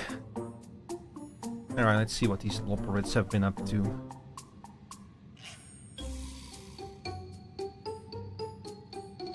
I love this music. It's so Loporrit music is so mischievous. It's so adorable. I don't remember if this was their song, but hey, it doesn't matter. It's mischievous. These bunnies are always like, they're not like Moogles, you know. Moogles are actually always up to no good. The bunnies always have the best intentions. They just kind of go about it with like, you know, kind of tripping over themselves in excitement. Wait, where did hang on, I brought a drink. Where did it go? Ah, fuck, hang on. Sorry, chat, I'll be right back.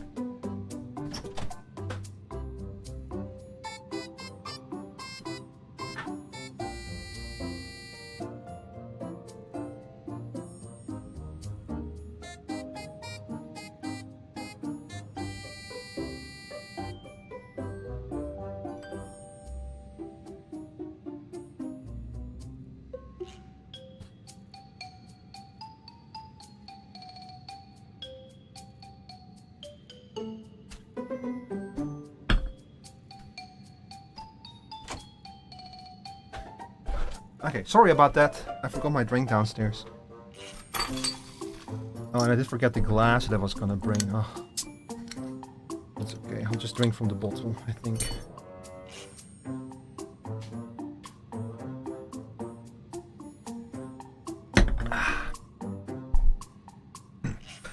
Okay, so what Living Way is doing here, this is what I call kicking the sleeping dragon. This is kind of a property. This is kind of a reoccurring thing for the Loporrits, where they'll like, without realizing it, say something very genre savvy. It's like, you know, when you're like next to the ocean, and you're like, man, the only thing that could ruin this moment is if a giant wave would now crash into me and flush me away. That's the Loporrits do that shit all the time. So.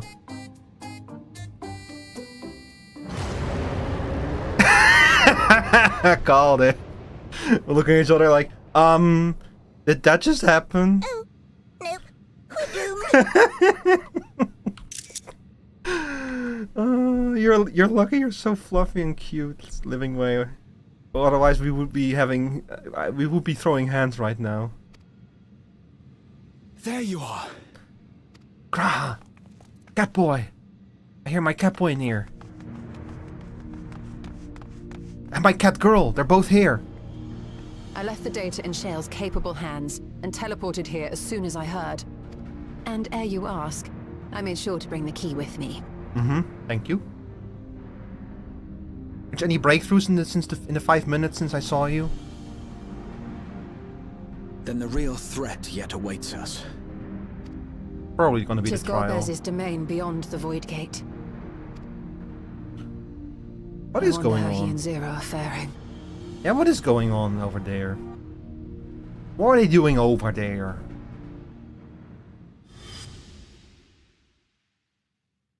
I mean, I know it's not them. They're not the ones causing issues. They're probably over there trying to stop the problems.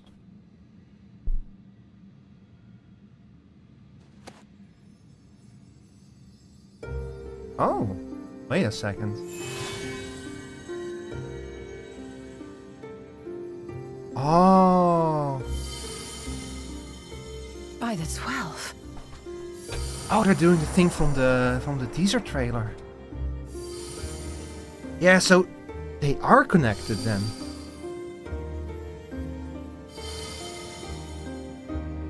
The key is part of the key and the crystal are intertwined in some way.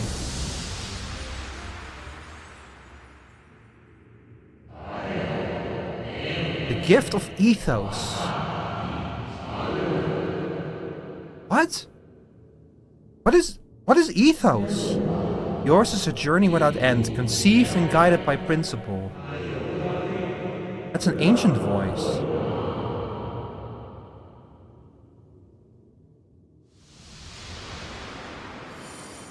Huh? Hold fast to what you must and meet your fate without... This is the line from the trailer.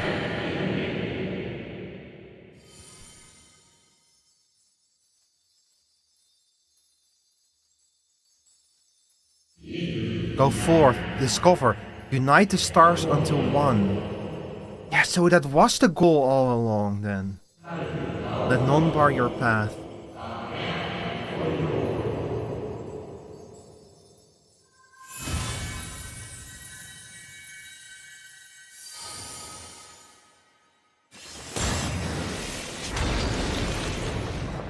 Ah, the portal. I think we just learned the magic to travel to other worlds.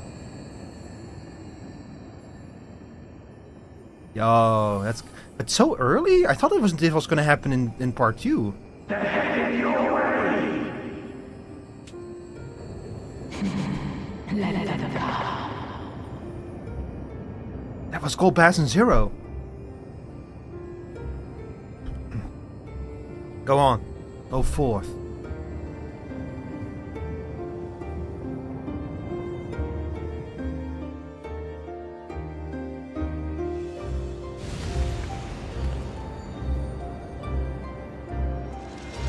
Yeah, it is. It's an interplanar portal. So now we have the power to literally travel betwixt worlds with Azam Stone.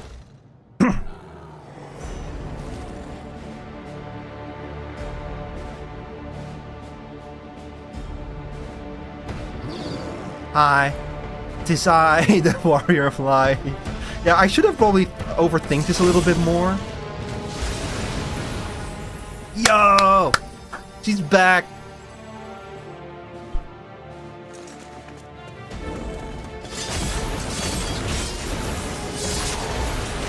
She's still so cool. And he too! Golbaz, you're so much cooler now that you're not a little bitch. Hi, Zero. What are you doing here? Yeah, I don't know. I don't know. It just happens. Listen, don't ask questions, you know, I'm kind of like a Sinian, I just show up. You know, Zero, you know about disappearing under mysterious circumstances? Yeah, I am the opposite. I appear under mysterious circumstances. A visit felt long overdue. Yeah, no time to explain. Look, listen, Zero, you have no idea how much shit happened. Like, several years worth of shit. I went to a different continent and a different reflection. I'll explain, don't worry. Trust you to state the obvious. I missed her. May as well make yourself useful. Mm-hmm. You got it. The gate's sheer size appears to have made it a tempting target.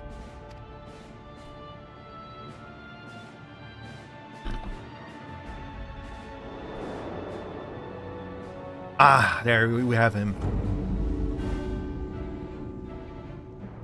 Enuo, a dread void scent risen from the benighted depths of the ocean. Golbaz does have a very cool voice in this. They kept to the confines of their domain while Zeromus endured. No longer, it would seem. Mm-hmm. And once they had discovered a path to the Red Moon, they wasted no time in making the journey. So there's nothing particularly special about them. They're just... Leave the void scent nearby to us. They're just a villain to fight. Take care of Enuo. This problem... Yeah, there seemed to be some kind of bigger problem going on than just this. So Enuo is basically just like someone taking advantage of the situation. Facing this many foes calls for a more familiar approach.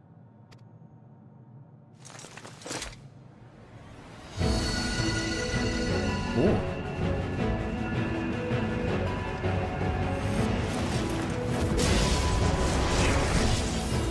Oh! She just fucking job swapped in front of us. Oh, Sarah, you're so fucking cool. Void scent can change their form at will. Both light and darkness are mine to wield. Besides, What better to purge darkness from the void than darkness itself? This raises some interesting things for the next expansion, since the Warrior of Light's signature job is going to be Reaper.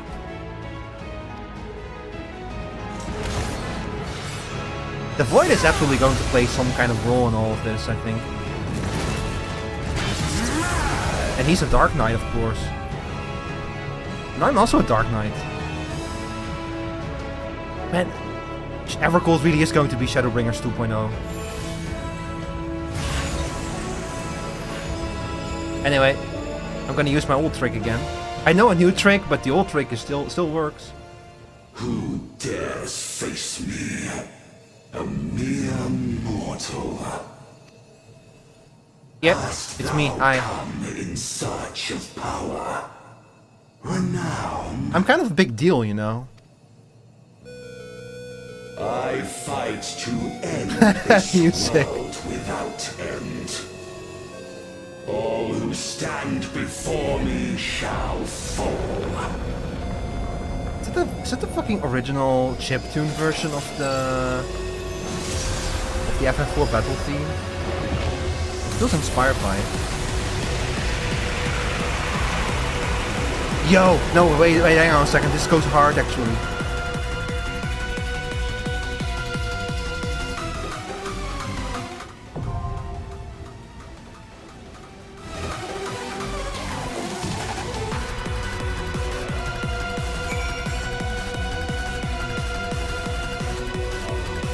Hang on, let me see if my FC has said anything.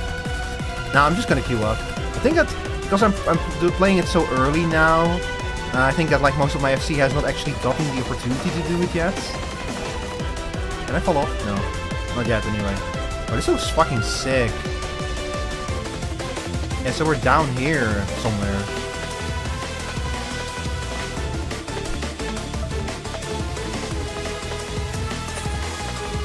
Alright chat, as before, if you want to join me for the unmaking, let me know. Also, hang on. I need to turn down the volume again.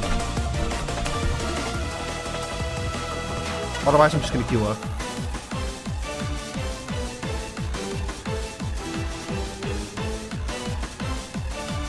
Going once. Going twice. Going thrice. Queue up.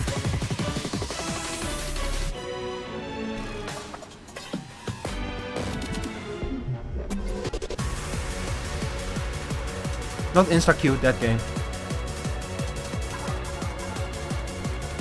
Okay, hang on, let's take a closer look at this guy. I like the way that his horns are shaped. Like one curving, the other one straight. I wonder if there's some kind of significance to that, or if it's just a cool design. Like, I know that he's like based on like Final Fantasy Chronicles or some shit. Or like the FF4 Super Boss, maybe? This was FF4, right? Golbaz and all that stuff was FF4? What's the FF5? Hang on. Yeah, Final Fantasy IV, yeah. So all of this is based on Final Fantasy IV. The 13th takes like major inspiration from Final Fantasy IV. Similar to how the 9th takes inspiration from Final Fantasy IX. And people are saying that the 4th might take some inspiration from Final Fantasy VII. Like being like basically a low-tech version of Final Fantasy VII, but I still have to see how much is actually going to be true of that, to be honest. It could be the case. Could be the case that Final Fantasy VII is going to inspire the next expansion, but like in a more indirect way, you know, like how Final Fantasy VIII inspired the Eden raids, but in like in a much more indirect kind of way. Sovereign of Naught, that's me.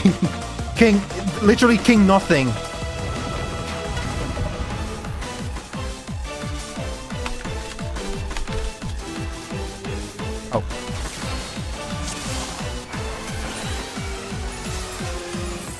Oh, those are some funny portraits. The selfie, I like that one. All who dare oppose me shall quake before the silken dark.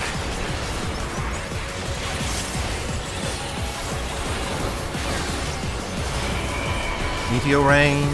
That's a Final Fantasy classic. Oh my god. I think it was the actual meteor rain animation too. Not gross. Me when the void's power is mine to wield. Not wakes me when the perish. So what's gonna happen this time? Oh, it's again not grows. Okay. Yeah, he just creates a portal and he grows it. I get it. He's still Gaze of the void. Oh. We're gonna have to move. I bet we do. Yeah.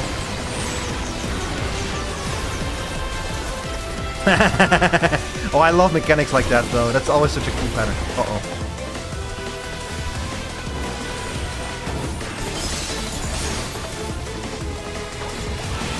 Having to run around the boss to dodge patterns is always... Okay, well if you want the boss, then he's all yours.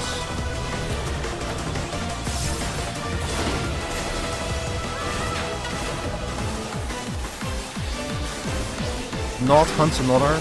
I love all of these names. Oh, it's gonna transfer to someone else. Oh, that's a cool mechanic. Oh shit. Well, it's my job again.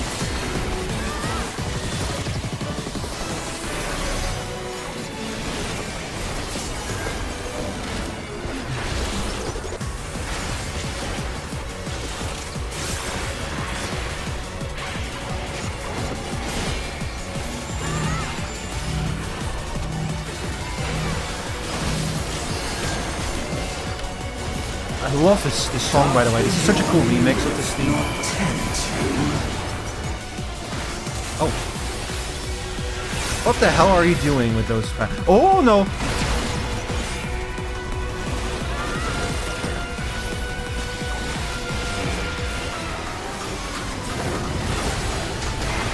Oh! Oh, not!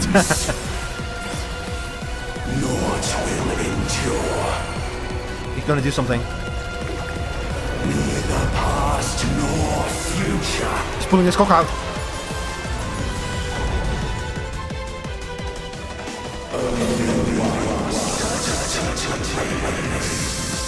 Oh god, please run.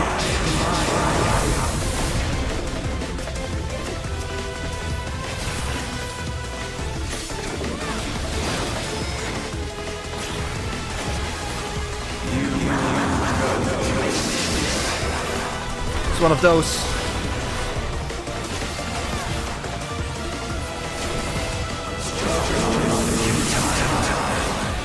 I don't always like these kind of phase changes where you like take it like a cool ethereal realm.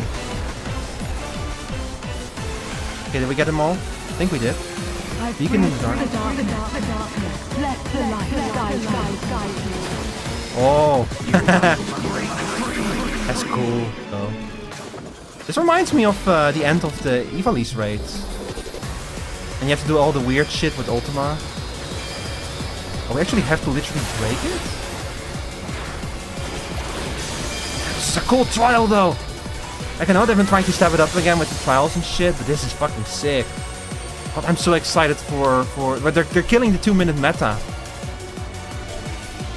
Oh. The underlings are no more. Now to deal with NOO. Life and death rendered meaningless. I want to do the extreme of this fight. I think it's going to be sick.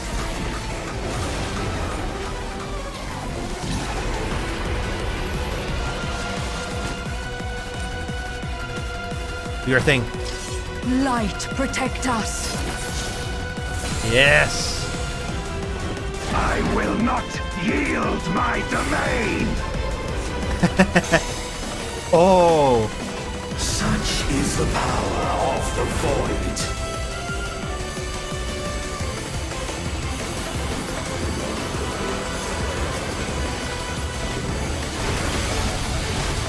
Yo.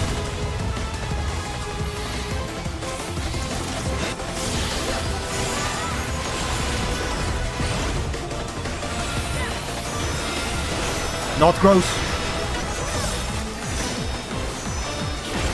Oh no.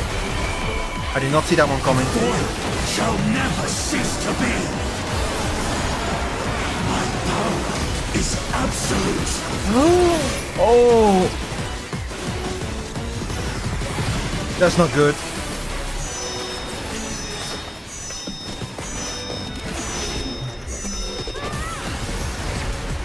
Okay, I get it. The Void's power is I think I understand the pattern that he's doing.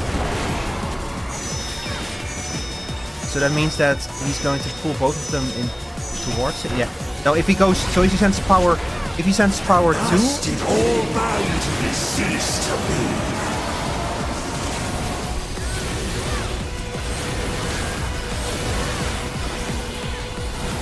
If he sends power to a portal, the portal goes up. If he draws power from a portal, the portal is drawn to the center.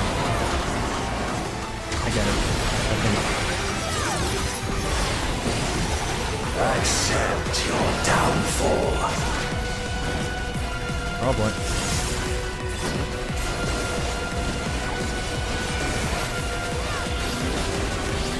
Okay, he's transferring them to me. Uh oh. Fuck!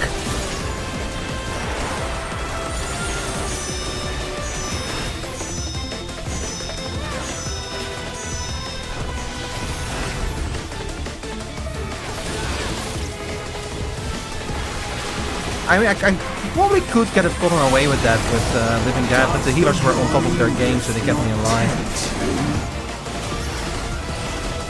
Be still. Gaze of the Void.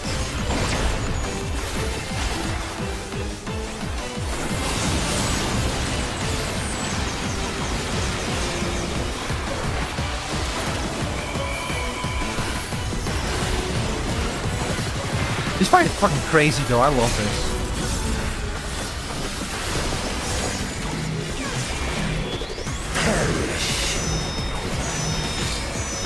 He's gonna blow both of them up, so we're safe in the middle. Yep. Meteor rain again.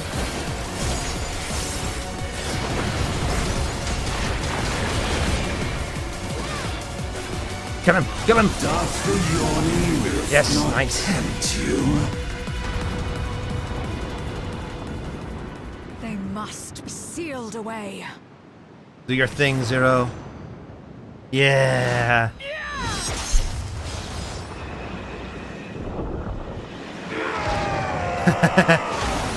Become crystallized, idiot.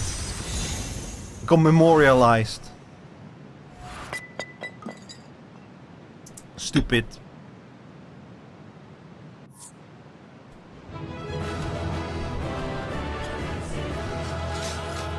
What a trial! Holy shit!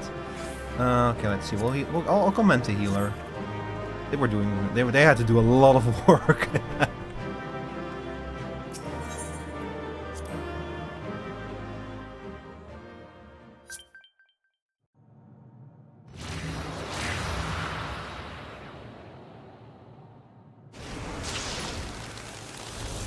Oh. That was all it took, huh? Was it Enowo doing this? Was it not a symptom of a larger problem? I wonder. Hey. Ishtola's little helper. I'm glad you came. We would have struggled to face Enowo alone. I presume you journeyed here to prevent more Voidsent from passing through the gate? Not. With Enowo defeated, there are none left in this realm who pose a serious threat.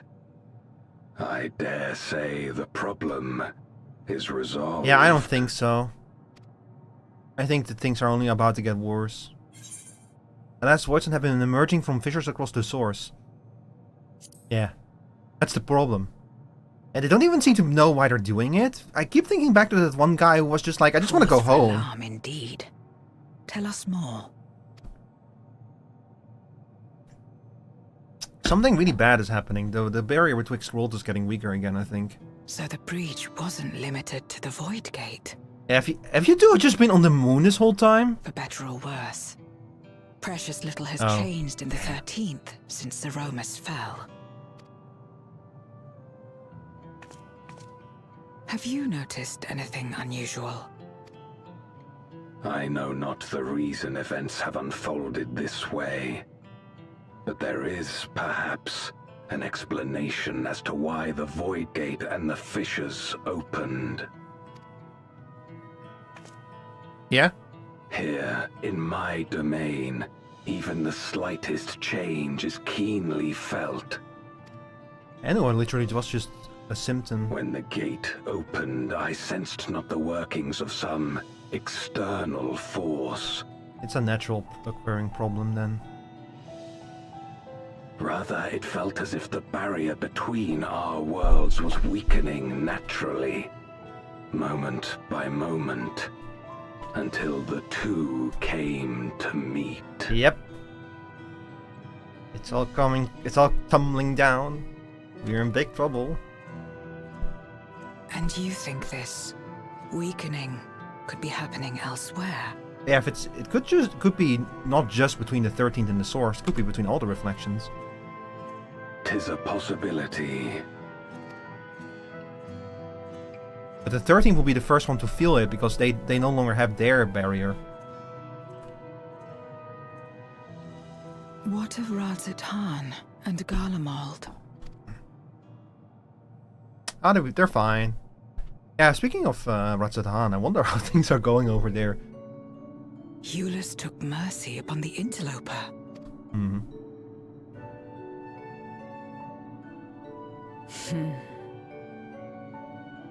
Whether Void Sent or Garlean, we all share the same longing for home. Should we meet, I will gladly offer them aid. Please tell Eulus as much. I will. Also, he left lunch for you. Wait, how exactly did you get here? No mortal could traverse the Void Gate in its current state. Zero, so much has happened since the last time we met. You have no idea. So much has happened. I guess that thing is just there now, huh? It's like a permanent little connection. Yeah, I may have learned the magic necessary to travel betwixt worlds. I wonder if... And this path of yours is still there. Oh. I cannot see it. It's just visible to us. Interesting.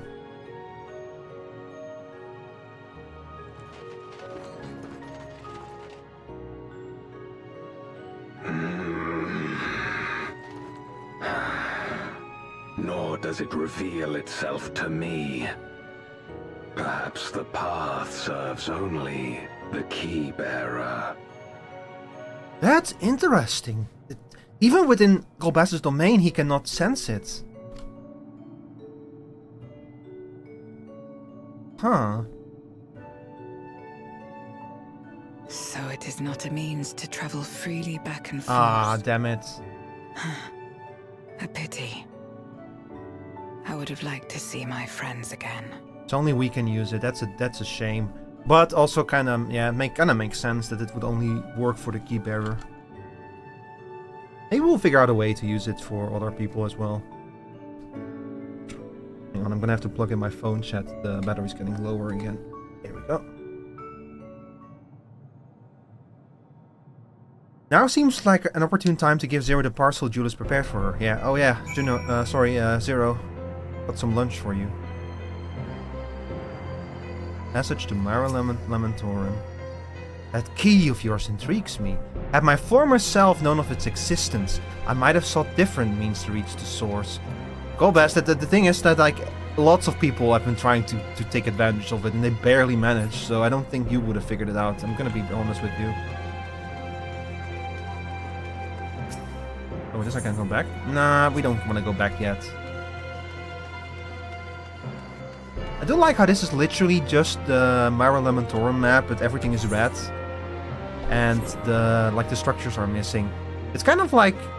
I think that Ishtola wonders if like the bunnies were like swept away when the 13th fell, if they were never here to begin with.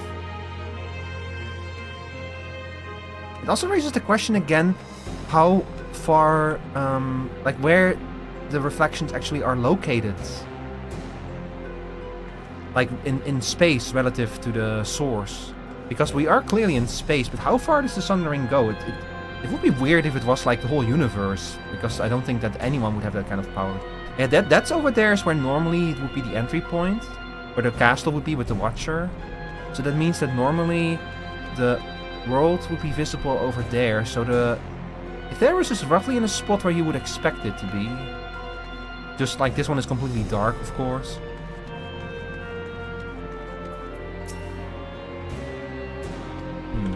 Anyway, Zero. Yeah, I brought you lunch. Well,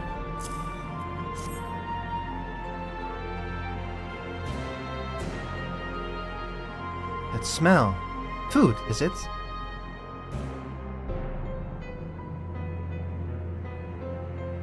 Ah, I recall Julius speaking of the dumplings his mother used to make. Thank you for the parcel. And the fond memories. There's more than enough to share with Golbez. Now that he forgoes the ether of others, I'm sure he'll appreciate the sustenance. I sometimes wonder what the Void would be like if culinary traditions flourished here once more, whether it would suffice to break the cycle of mutual consumption. A heartening thought if nothing else. Yeah, what if they start eating again? Yeah. It is a way to replenish the body's ether. You would have to get used to it again, but... Living away has been added to the unending codex. What is it, Zero? We'll probably figure out a way to transfer others with the portal as well. Until our battle earlier, I hadn't called upon darkness in some time. In truth, I find light a better fit these days. Ever since you left, we've been roaming the void in search of individuals who would join our cause. Although we return to the Red Moon after sensing Enuo's presence, rarely do we linger in a single location. Oh, so they travel around, huh? However, if the interloper you spoke of does intend to seek me out, it might be wise to return to my domain. Why don't you join us? With Enuo defeated, the source should be in no imminent danger. That is true. I would love to visit your domain again. Good, we'll wait for you by the crater. Man, a void expansion would have also gone hard. I'm kind of surprised it didn't go that angle and make a void expansion. Like, every zone would be like some kind of domain in the void, like probably just a bunch of floating islands to be honest, but... Maybe that's what the expansion originally started out as, and then they decided to change it later. I presume you remember traveling by Nisrock? Once we reach the surface, the creature will convey us to my domain. There's a teleporter situated between here and the center of the moon. I used it to travel to the surface in days long past, though I seldom had need once my generals were in place. Igyorhim herself crafted the device that I may lay low the Servant of Light. Oh my god, Iggy. Why is Iggy coming up now? Chat, Igyorhim is the Ascian who is responsible for the Void. Basically, Igyorhim caused this. you fight her in Heavensward. She's like a villain in Heavensward. But although they never really elaborate that she was kind of... Like, her story was going to be that she felt so guilty for what she did to the Void that she's been, like, trying to compensate for it ever since. But, like, how do you atone for accidentally destroying a reflection, you know, in a way that makes it useless? But that makes sense. Of course it's an Ascian. Of course it is an Ascian. That makes perfect sense. Ironic that we now use it seeking to restore light to the Void. I mean, the Ascians used the power of darkness, but they were no strangers to light. Ah, forgive my idle reminiscences. This time we made our descent. Travel to Zer's domain via the teleporter? Yeah.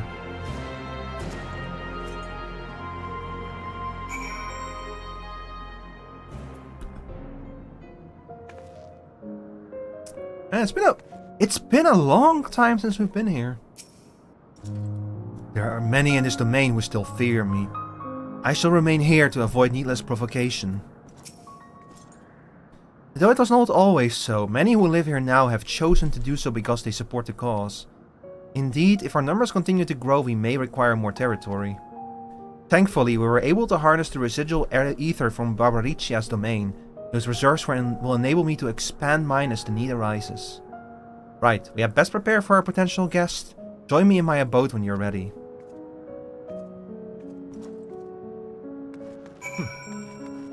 It seems this expansion, sorry, this patch story feels like it's gonna be, like it preloaded the duties. It's probably gonna be mostly story from here on out.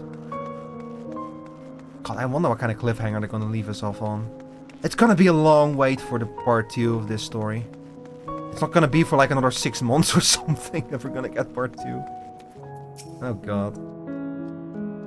Ever since she brought you to this domain, our numbers have swelled. We grow tired of conflict. Yeah, that makes sense.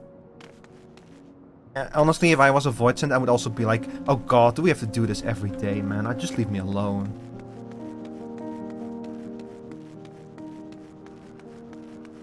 Floating stone. Floating stone.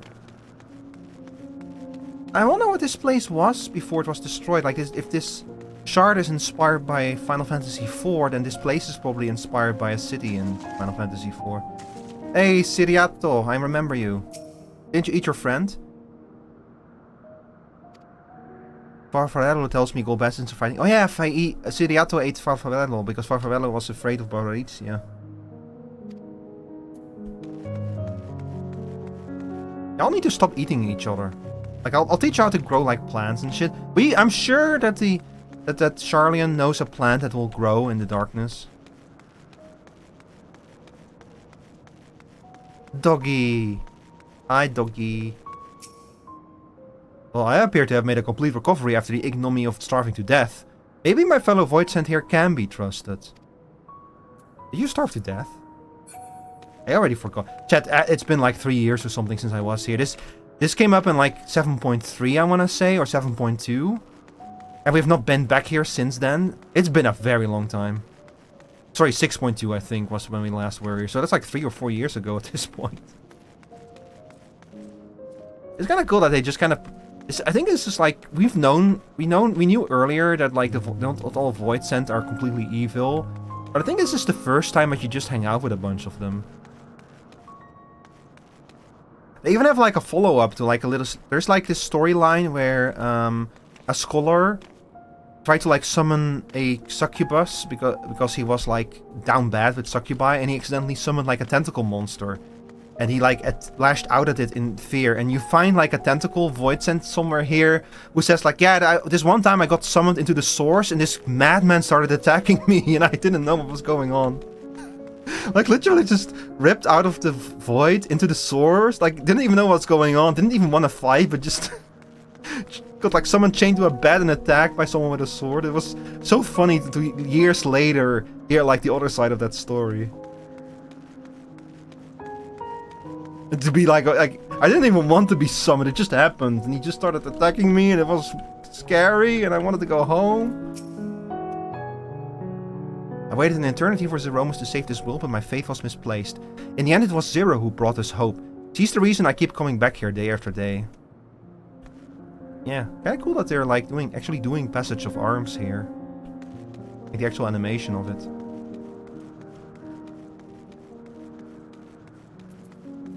And what about you? Leave me be. Man, you're ugly. But even if you fix the void, like... One thing we've learned is that once people's corporeal forms change, there's like no going back. You cannot just change them back. So these people, even if we fix the void, they're probably gonna be stuck looking like this. Zero is amazing! Truly, Golbaz is equal in every sense. Okay, I think that was all of them. Oh no, they're still here. Yeah, this is the one. This is the guy who got summoned and then was violently attacked. How are you faring, mortal? I've been training to alter my form just like Zero. I'll be the very essence of beauty. Just you wait and see. Oh man, he got dysmorphia from that event. Oh, that's so tragic. Hey, you be you. You be what you want to do. I want to introduce you to this miracle called HRT. You might have heard of it.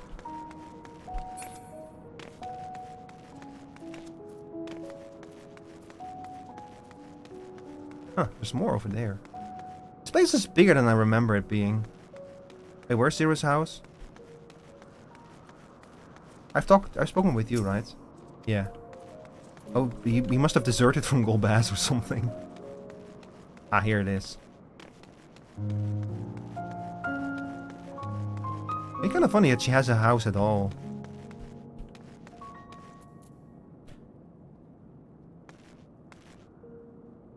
Oh, I like Antak. I feel like this was probably something that was left here in the intermission, but I just don't remember what it is. Hey, imagine you remember these. The transmitters we used to receive light from the First. If memory serves, they work by channeling excess ether left in the wake of the flood into the Crystal Tower. Using the tower's cross-rift travel capabilities, light is then conveyed onto the 13th and into these devices. Yeah, those were those things. I have a mind to use them now, but they'll need to be set in an elevated location. Your assistance would be greatly appreciated. We're gonna do it again? Oh, interesting. Yeah, we set up like a chain of ether transmitters from all the way from the Flood of Light to the Crystal Tower. So these things channel light directly from the Flood of Light, from the thing. It's from the empty itself. What is she planning with them, I wonder? Also, I wonder if we cannot just cut out the middleman by using the key. That would probably be too easy. So many new exciting options opening up with the key. This is not the right way.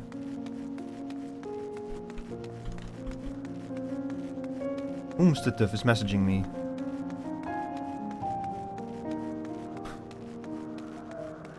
What's going on?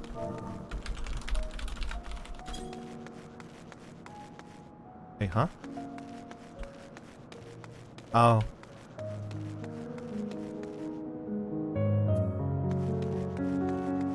No, wait a second. I'm approaching this from the wrong direction. Oh, jeez. This place is a maze. I think I'm gonna leave the volume at 80.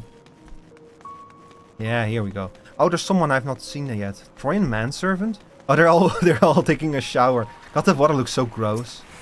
No longer will I partake of the ether of other beings, not even if I shrivel and starve. Oh yeah, I remember you. I fought you in the Troyan, whatever it was, that dungeon.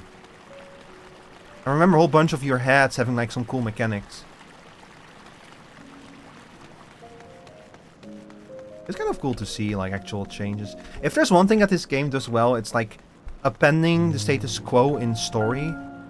You know, even if it's not always represented in the world, at least in the story, that like they're not afraid of changing things, of like changing the status quo of things.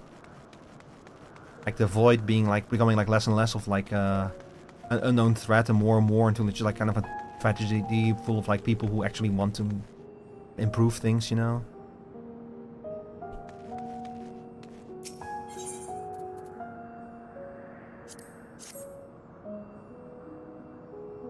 Alright, what's the plan, Zero?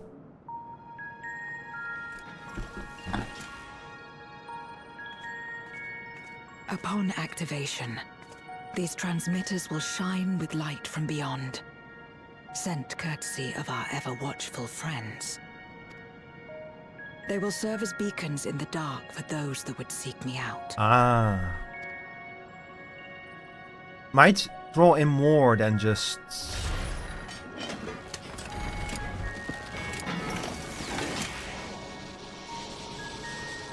Huh.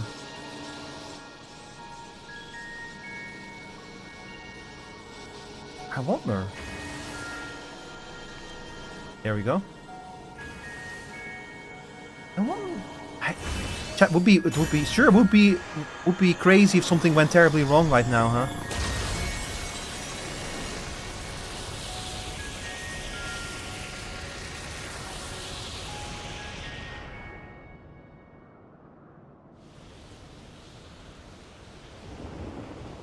Ah, there she is. Hi.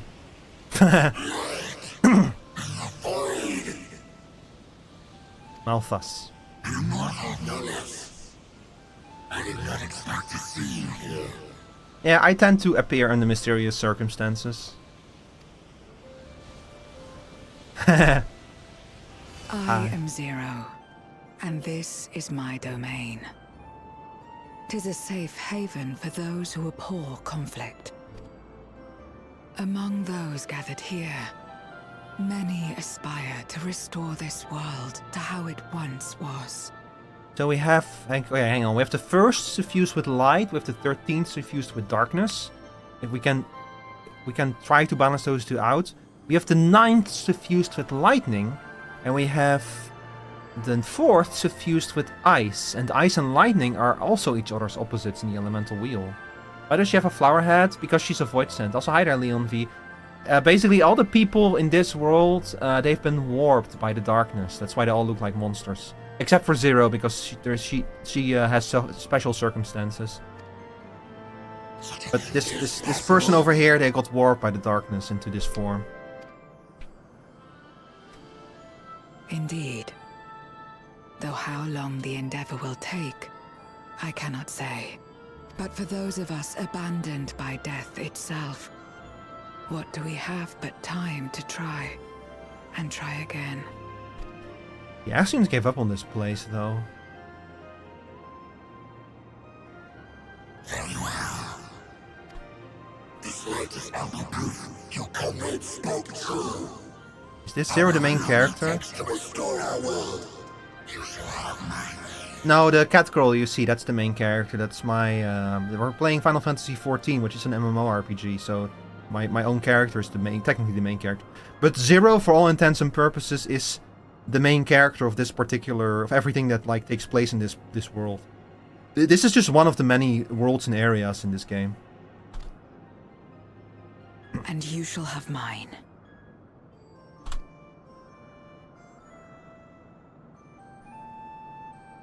Every expansion has the character who would be the main character if your character was not the main character, you know? Like in Dawnfall you had Wuklamat. On Endwalker it was really the Warrior of Light, no question about that. But in Shadowbringers, you could have also called Reen the main character instead of the Warrior of Light. And in Stormblood it was... sorry, in Shadowbringers? Yeah, Shadowbringers. And in Stormblood it was kind of... it was kind of Lys.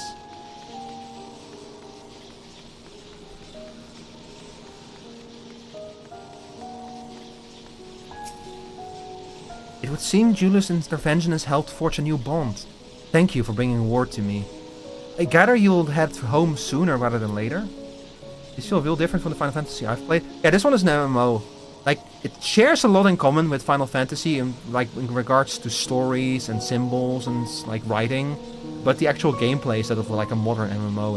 The gameplay is based on World of Warcraft. No, not yet. Oh. Man, this is the cutting off point again, huh? Damn. Well, I feel like we've spoken to everyone, so we probably don't have a reason to come back here, but... And only to come back here for 5 minutes. that's so tragic. But it's okay. There's nothing else for us here. Yeah. And that is return to the Red Moon. I'm sure you won't begrudge me a proper farewell. And yeah, I wonder if we cannot try to bring her with us. It would be so cool if we could just bring others with us. Would you deliver a message to Euless for me?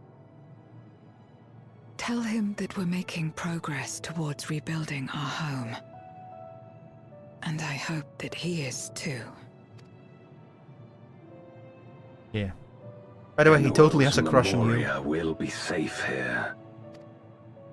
The crystal containing Zeromus has been passed on to our allies in the First. Huh? The crystal containing Zeromus has been passed on to our allies in the First... What? If Enuo's Memoria might serve them in restoring their world, we shall likewise consider its transfer. Huh, interesting.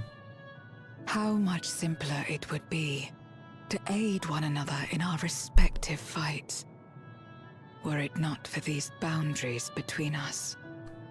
Yeah, about that, yeah. I need to figure out how to Safe make this key travels, work my for my friend. advantage. We take comfort in the knowledge that you're out there fighting too, wherever you may be.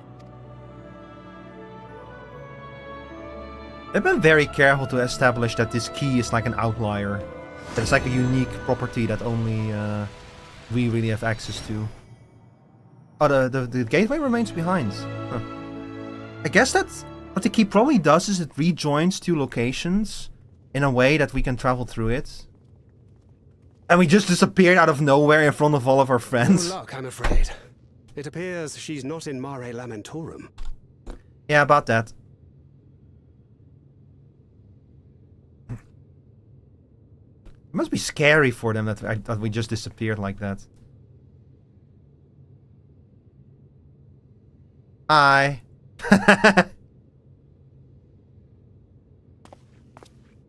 Wait. Is that? Yeah, it's me. I have once again appeared under mysterious circumstances. Hi.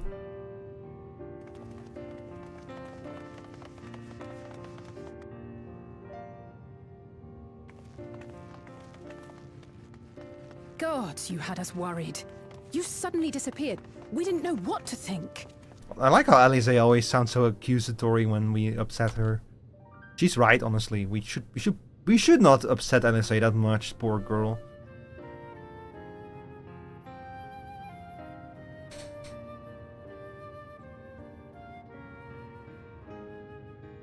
Well, and that's what happened.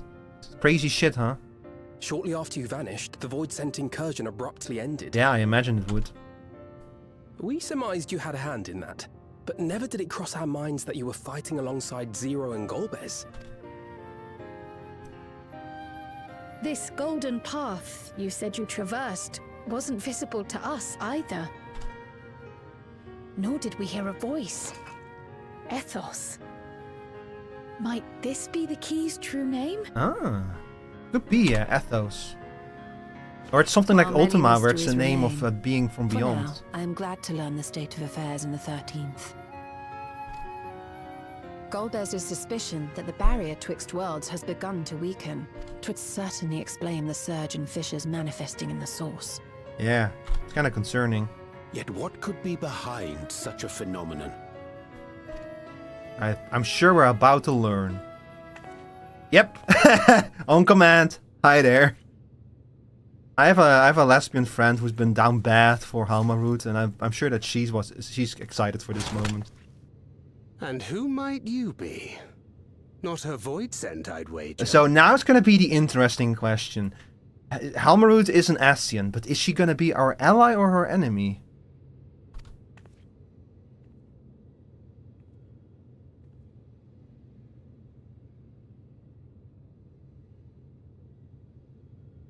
She looks so tragic.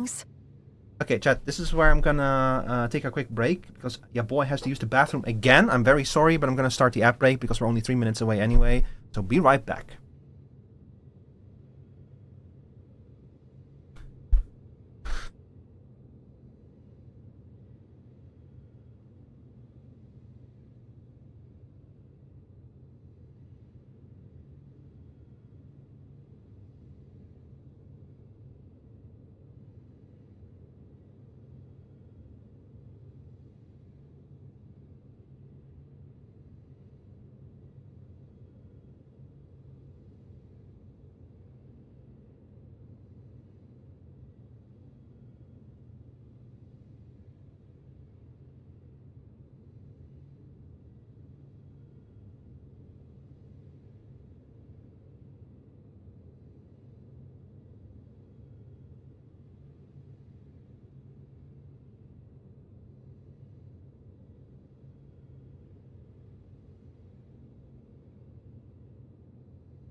Hello, chat. Hello, everybody. My name is Rico Rivermore, and today we are playing Five Nights at Freddy's.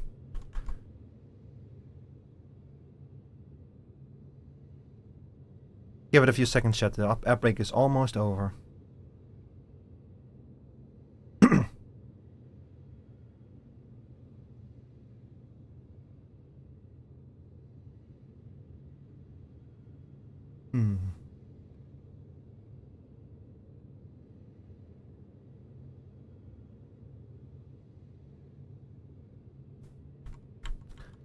Alright, Amarut, what's up?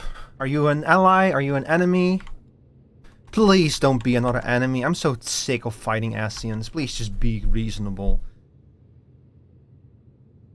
I bet that she's from the 4th. She looks so sad. I am Helmarut of the Ascians. Wow, okay. I like her. I like Chet. Okay, look. 2 patches ago, 7.3, when we first saw her walking up to Calyx, I had a mental breakdown. I was literally like, for the love of God, not another Ascian. But ever since, I've started to really like her. Like, even this, just straight up like, yeah, I'm an Ascian. Let's get over it.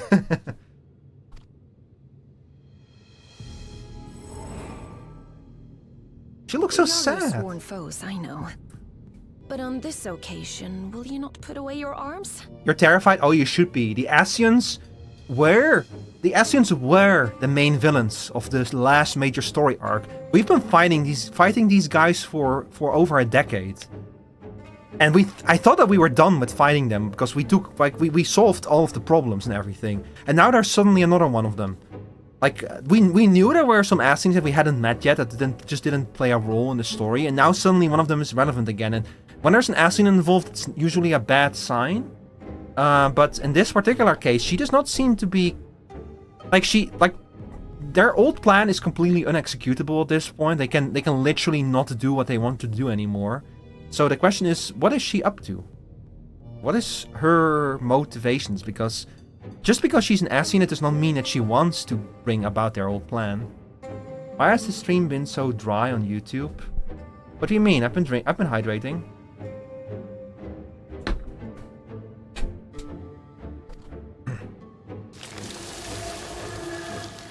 Oh, by the way, Hamarut's original role was to be like the botanist of the Convocation of 14.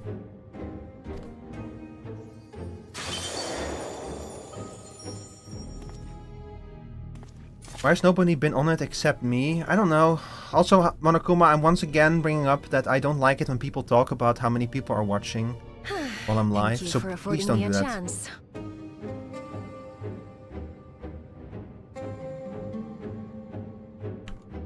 Okay, Helmarut, you get one shot. What's up? Bereft of the Unsundered, we were under the impression you and yours no longer had cause to continue your activities.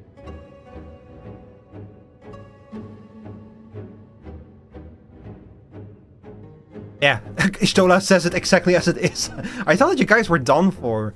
Like, you literally can no longer do what you wanted to do. That you should reveal yourself at this juncture. Yeah, it means that something is up. I assume you are the one who bestowed Calyx with the knowledge of summoning and the reflections. Yes, that is correct. Also, you're good, Monokuma, don't worry about it.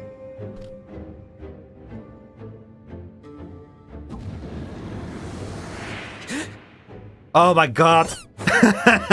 Just fucking dumping Calyx in front of it. What, is she handing him over to us?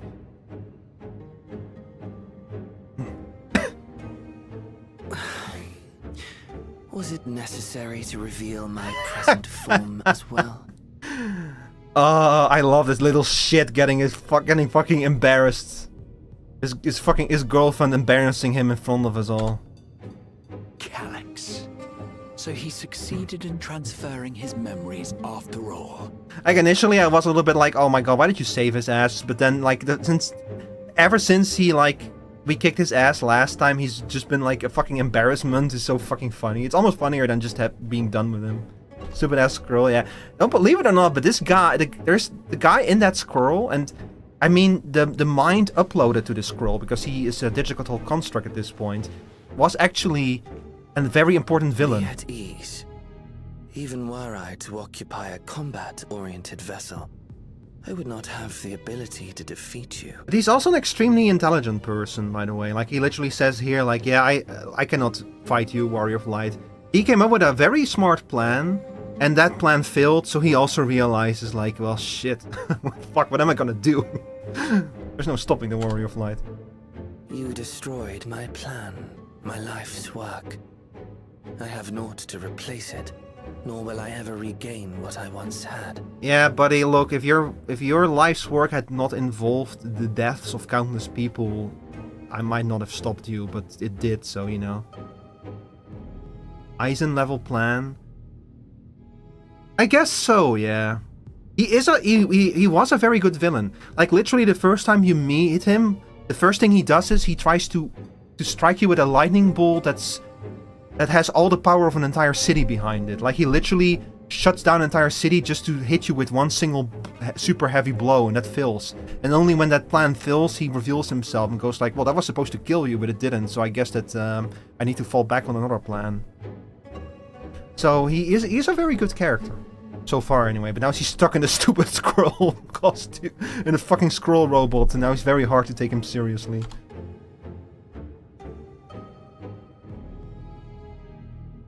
But do I need to kick your ass again? If you wish to speak, Halmarut, will you not tell us what it is that you hope to accomplish? Yeah, what's up? I need some answers, damn it. I need to know why I'm going to the 4th in 9 months.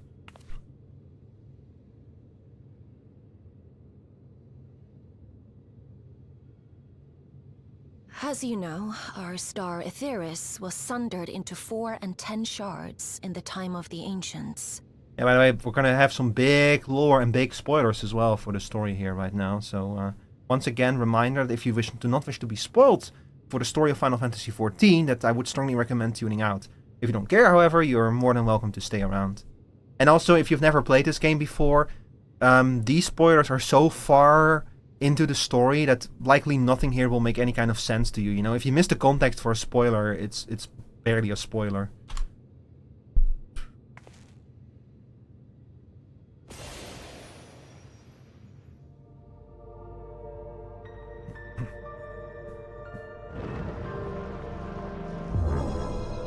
As the will of the star, Hydaelyn perpetuated this unnatural division for millennia. So they really are overlapping each other then in physical space, just in like slightly different locations. And in the wake of her passing, nature has begun to reassert itself. As a wound knits itself together, the star seeks to become whole once more. Oh god, so it really is the consequences of our actions in Endwalker then. Yes. It seeks to rejoin with all of its shards. But Hydaelyn must have known this. Like, she knew that this situation could not persist forever.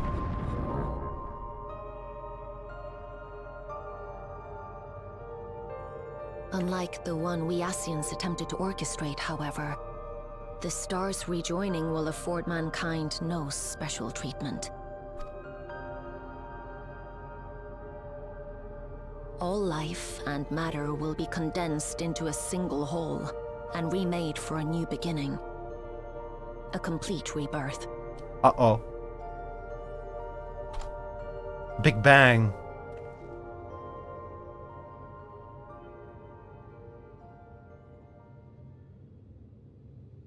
Aetheris will return to the way it once was. Hundreds of millions of years past. To a quiet and peaceful time. Long before the light of mankind was kindled.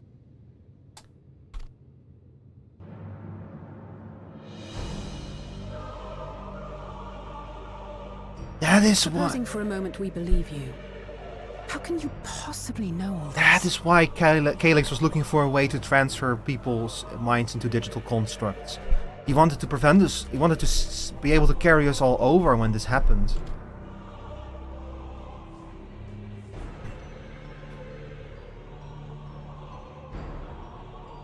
It is an inevitability that I have foreseen since time immemorial. A future that awaits should creation be freed from the influence of Hydaelyn and Zodiark.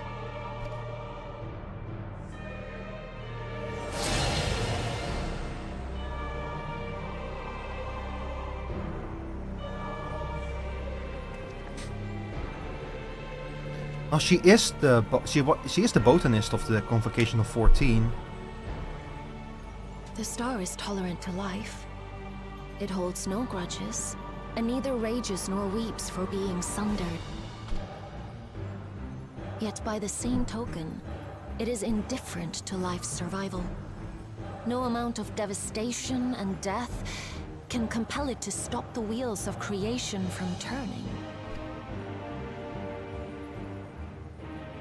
The earth shakes, and mountains spew fire. Floods wash away the fruits of labor, and icy winds freeze and starve. Countless perish as nature runs its course. I don't like squirrels. Well, they are basically rats when you think about it. So many seeds of life have already been lost. Yet in spite of this, people continue to believe that the morrow will come.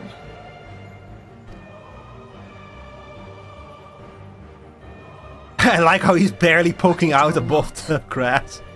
For nothing lies beyond the solstice, when all creation is reunited.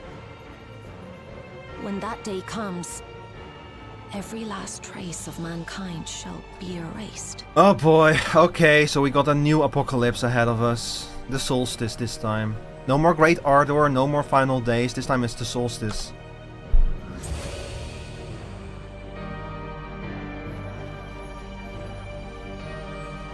And the whole world will be reborn.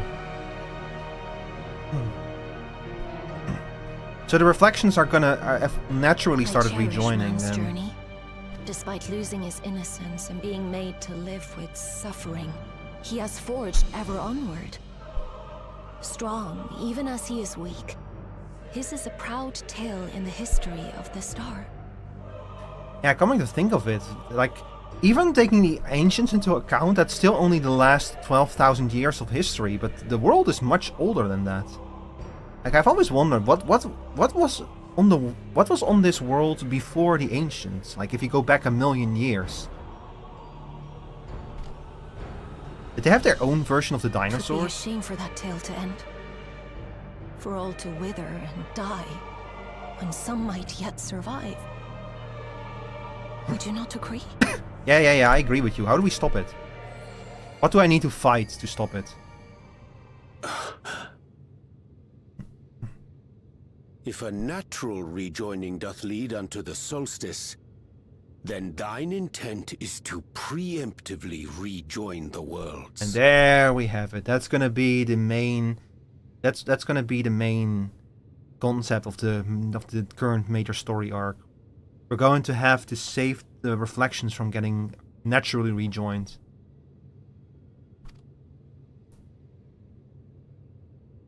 Correct. It was for this very purpose that Halmarut recruited suitable collaborators from the reflections. You are from the 9th, that means that she probably has collaborators in the 4th as well, and in the 1st and 13th too, probably. Individuals like me, who would willingly doom another world in order to fulfill their aspirations. Yeah, maybe should have left that part out, you know, it makes you sound kind of like a villain. The Winterers, we are called. And if you and yours... So the Winterers is indeed an organization of more than just Ascians. Sooner or later, you shall have to contend with us. Fucking little squirrel. Even if everything you claim is true? Yeah, I saw what you did, Calyx, you bastard. What you've done, Calyx, it's unforgivable! I do not ask that you be pragmatic, nor do I seek your approval. Given your familiarity with other reflections, 'tis only natural that you are averse to our methods.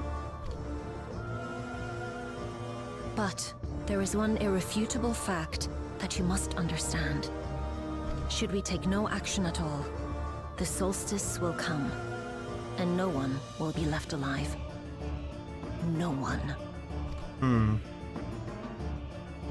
So we really are back to the old story then, basically, stopping the...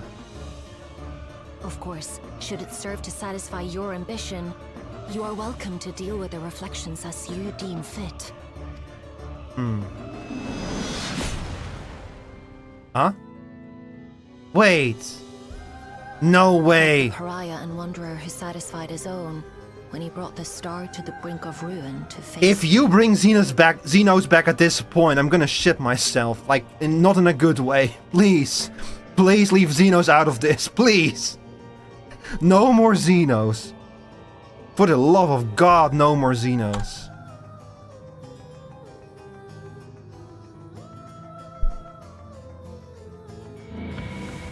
Wait!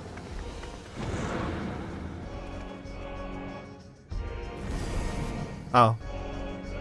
Oh, I guess it was just an illusion in the end. And if she actually went all the way to the edge of the universe to get his scythe back just to make a point, that would have been very funny though. Oh my god, there's so many people here. Hi, Alfie. We're quiet. Amrod can't be speaking the truth, can she? No, I think she is. Okay, how are we gonna prevent this apocalypse? You have to forgive me, I'm still coming to terms with all of it. Yeah, we went to all that fucking effort only to find out that the world is doomed in another way now. Oh boy. Oh boy.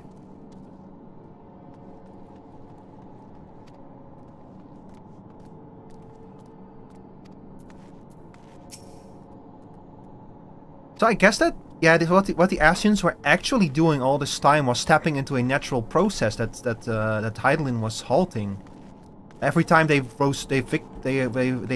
succeeded in rejoining a shard, they essentially just allowed like nature to take its course in like a more controlled kind of way. But if they can do it, I can do it. Though I am tempted to dismiss a preemptive rejoining as an utterly absurd solution, her words are not to be taken lightly. Yeah, what the man, gang, what the fuck are we gonna do? There you are. One moment you were standing before me, and the next you'd vanish into thin air. Thanks to you all, the voices have been eradicated and the gate lies sealed once more. There's been nary a peep from the crater. Though I can't help but notice none of you seem to share my enthusiasm. Is something wrong? Yeah, Living Way, it's real bad. You know how we saved the world? Yeah, it's in danger again.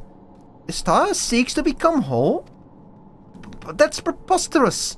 As far as I'm aware, Hydaelyn made no mention of a natural rejoining. I ought to consult the records to be certain.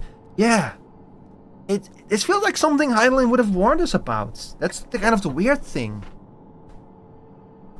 I guess there's a chance that she just didn't realize it? That she just didn't know? But not before thanking you for dispatching the Void Sent so handily. You well and truly saved the day.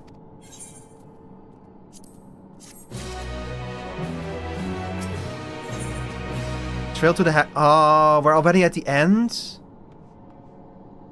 I mean, I guess it's been almost 4 hours, but man, I was hoping that it would be a bit longer. Because that means that they have shown nothing of the second half. Like, chat, there's gonna be a part 2 to this MSQ in a few months. They have shown nothing of it in the trailer then. Because everything that we've seen so far was in the trailer. Or rather, everything that was in the trailer has popped up in the MSQ so far. The implications of the solstice in the winter schemes, as well as our approach moving forward, will take time to consider. To that end, I believe we should gather and speak in person. And by we, I mean all our fellow Scions. For a change of pace, why don't we convene at the Rising Stones? I'm sure Tataru and the others would be happy to meet us there. A fine idea. In many ways, our return is long overdue. Yeah, true. No doubt we could all use some respite after Garlemald, but I trust there are no objections. I think that this is an ultimate sword that this person has here. It looks really cool. I think this one is from Eden Ultimate. I want an Alexander Ultimate sword. This looks so cool. Yes, settle then. To the Rising Stones. God, it's been so long since we went to the Rising Stones. Hi, Living Way. Rest assured, we will do all we can to support your endeavors.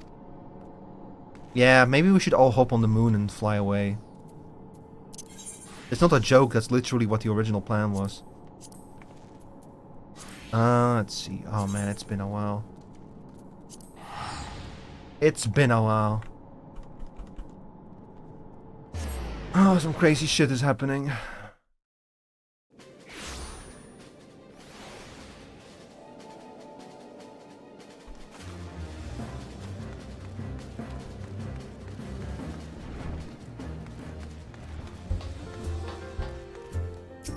It's been a it's been literally a year since we've had to go here for the MSQ. Like, I think we haven't been back here since Endwalker. Since the end of Endwalker. I think that was the last time we were in here for the MSQ. Let's see, what do you have anything to say? Maybe we should go back to the Waking Sands, you know, just for fun. The amount of time we've spent here. It feels like a lifetime ago I first set foot within these walls. Though given we've all experienced a lifetime's worth of triumphs and tribulations in the interim, perhaps that's only natural. There was much and more to take care of in Garlemald, even after tending to the wounded. I shall be sure to share a full report with Ojika. It's a pity my stay in Tyrol came to such an abrupt end. I should like to make arrangements to remain in touch with Shill. So they are going to reveal more about the expansion in before we get the next part of the MSQ. So I kind of wonder what's going to be like the last minute twist, because you know there's going to be some last minute information dump that's going to like reveal a lot. Nary a thing has changed since we last gathered here. No doubt Tataru's chiefly was I've skipped by accident. Speaking of whom, she and a great many of our comrades are en route. Let us wait for them a while longer.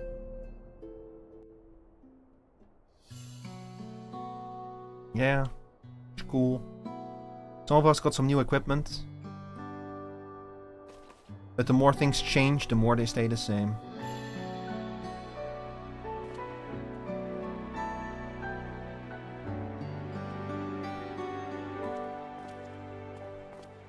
Long it hath been since last we gathered here. Yeah, like 4 years or something, or 5 at this point. I don't know. Who's keeping track? 4 years, I think. Let's see, Dawntrail was 2024. Though our order's dissolution was indeed in name only. Thereafter, we did largely operate independent of one another. Yeah, 2022 I think was the end of was Endwalker. So that means that yeah, it's been like 4 years since we've been here for the MSQ. All of which is to say, full glad am I to stand in such esteemed company once more. You name it.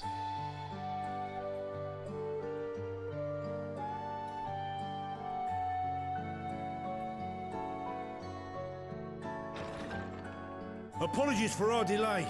Ori Boulder! It's your time to shine finally. Oh, that's the extended gang. Oh, even what's her name?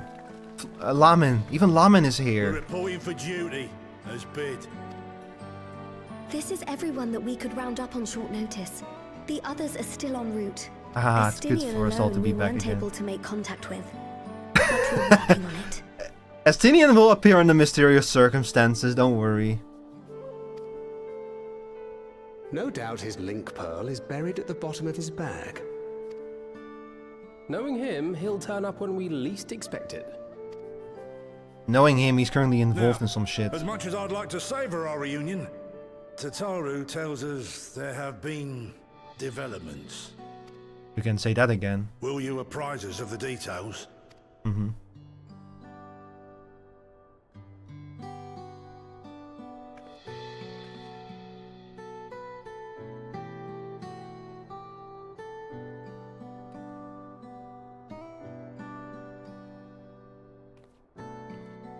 Kryle. Oh, we're gonna have to tell them about everything that happened in Tyrol as well. Oh lord. Okay, this is gonna take a while, so sit down. The Winterers and the Solstice. The veracity of Halmarut's claims remains unclear. Yet it cannot be denied that, in his bid to convert the living into endless, Calyx was privy to knowledge of the reflections and more. I'm willing to sacrifice a Winterers lot. are formed of others, like him. I guess that means that the Winterers are going to become our villains, yeah. And it probably means that there's Winterers in other reflections, setting in motion the gears that will like take lives. In light of the recent Void-Scent incursions, I believe it would be wise to treat the solstice as a genuine threat. The problem is how to deal with The it. 13th is like a canary in a coal mine for this kind of stuff.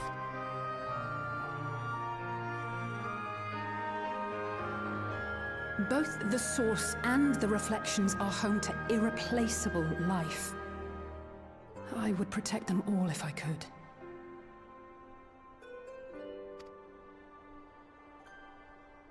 But if doing so means ushering in complete annihilation... Man, if only we had something, some kind of tool that would let us rejoin reflections, you know? If only we had that. If only we knew any examples of successfully rejoining Then what can we possibly reflections in a do? non-destructive way. If only.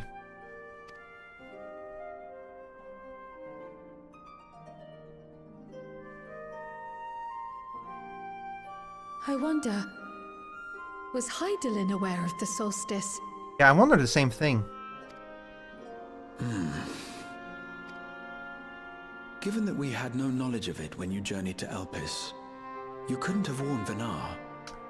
That is true. So it is entirely possible she was unaware. But in the course of sustaining the Sundered Star, she may have glimpsed this eventuality. Yeah, because in the Myths of the Realm raid story, where you actually like speak with the actual 12 gods, there's like an inscription on a wall that says that the job of the 12 was to keep the star stable in the wake of the sundering, to stabilize it. So Hydaelyn and the 12 are actively working towards stabilizing the star after the sundering. So she must have absolutely known that there was some kind of mechanic like that naturally was trying to undo the sundering, and she was actively stalling it with her power. The only thing is, like, why didn't she warn us? I mean, like, look, the real reason is because they had not written this before, back when they wrote Endwalker, but I'm sure they find some kind of narrative reason for it.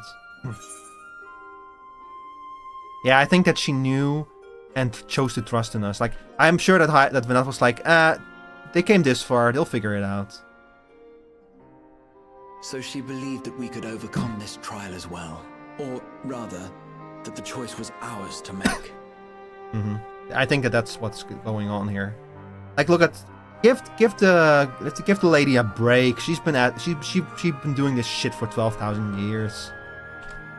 She was probably like, you'll figure it out. It is we who must find the answer. We who live in the here and now. Yeah.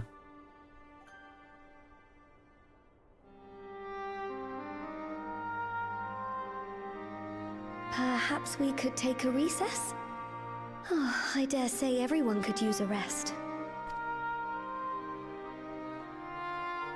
Indeed.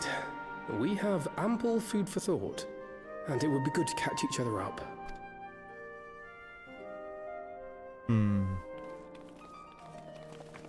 Maybe Ethos was a gift left behind by Hydaelyn for us. I believe you should keep the key. Ethos. Sorry, in your Ethos. possession. Maybe Ethos was like her parting gift or something. After all, it seems that is one mystery I am not destined to unravel. You know what? That's true. But I know you wanted to travel to the first Ishtola. Look, I'll figure it out, okay? I'll figure out how to create a gateway that multiple people can travel through. I'll figure it out. Just give me some time. I just need to experiment a little bit with it, you know?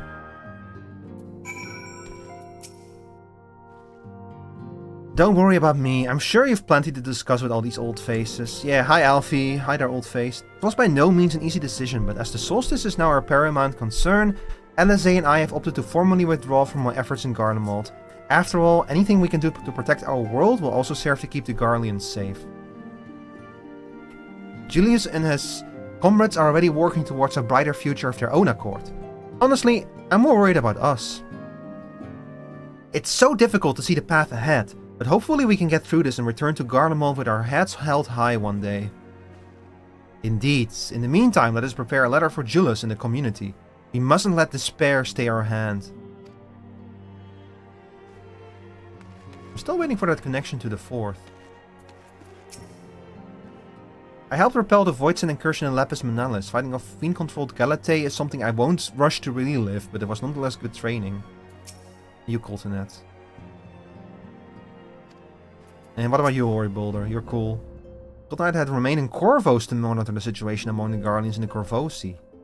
Though seldom smooth sailing, in time the region settled and we were able to return. So you were in Corvos? The Guardian community has made great strides in improving relations with other peoples. During that, I feel renewed zeal for resolving the issues in Corvos. I can to hear more about the Guardian's accomplishments from me and the twins, might stoke that fire even hotter. Damn. I don't suppose your adventures have taken you to Corvos. While it still bears the scars of war, it's a beautiful region and well worth a visit. Hori! You have no idea how much I want to go to Corvos, but it's not gonna happen anytime soon. It's gonna be no earlier than 9.0, I'm afraid. Man, we could have had a Corvos expansion. It seems our colleagues have much to catch each other up on. I shall have to brew some tea. How are you? Tataru is ever the considerate facilitator. Grateful am I to refrain from weighty discussions and simple converse with old friends. After Uriange and I went off on our own, we decided to spend some time exploring Chak Tural. Whenever I had the chance to visit during the Rite of Succession, you see, we journeyed east to Loa Zeniheta before heading up the coast to the frigid northern reaches, where they revere a storied beast of the sea. The excursion only served to reinforce just how diverse Tural really is. You've been to places I haven't been, man! If they had done 2 separate expansions instead of mushing them together, I could have gone there. We also met with the Wallaki. Ah, Blue Mage lore. Though we had no time to study their arts at length, we were privy to several intriguing demonstrations. Would that we could have indulged our curiosity further and traveled to yet more distant lands. For better or for worse, pragmatism tempered our wanderlust. Suffice it to say, we still have plenty to see of the continent. I should very much like to return given the chance. I wonder if we're one day gonna have like an expansion in the north, like Blind Frost and Northern Tyrol, like a far Northern Tyrol and stuff, and meeting the Wallaki. Apparently the landscape in the far side of Jok Tyrol is quite unique as well. I can see why Kettenram was so enamored with the vastness of it all. But yeah, it's basically they're basically 2 entire continents. We've only seen like 4 square miles of like 4 regions across those continents. Oh, Anner, I'd hoped you'd come to your senses, but you see you're still in the throes of withdrawal. But Anner, fucking in her polyamory, or polycule. The brothers are reunited, yet that distance between them persists. How cruel fate has forced me to choose. Anner's polycule fucking collapsed after Endwalker when the brothers went their different ways. Hearing our comrade's tales reminds me of my efforts to master pictomancy. We've all come so far, striven so hard. What about you, Gra? Even after discussing the revelations concerning Calyx, there is a great deal to share. It is difficult to know where to begin. Enner and I were training in Gridania when Voidsent attacked the 12-Swoots. Thankfully, we were able to fend them off with the help of the Twin Adders. When I heard the invasion had already spread across the star, I realized the gravity of the situation and ordered a confidential report sent to the other Scions. That's why Tataru was so quickly apprised. Thanks to you, we were able to make haste for Garlemald. So it was you. While circumstance and duty may keep us apart, we remain bound by common purpose. Indeed, may that purpose continue to guide us now that we stand together once again.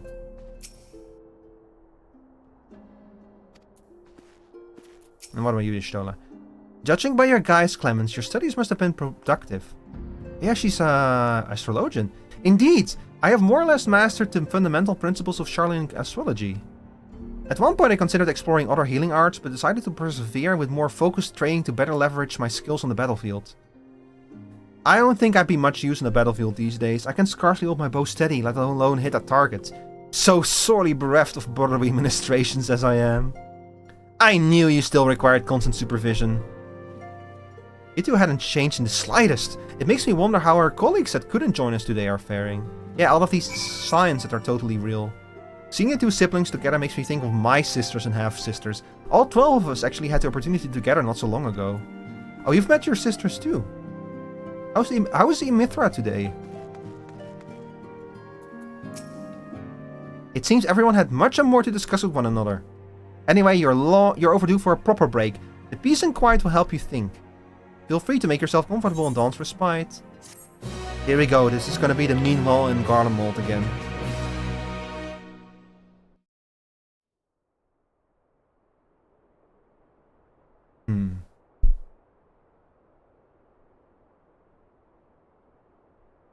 The moon.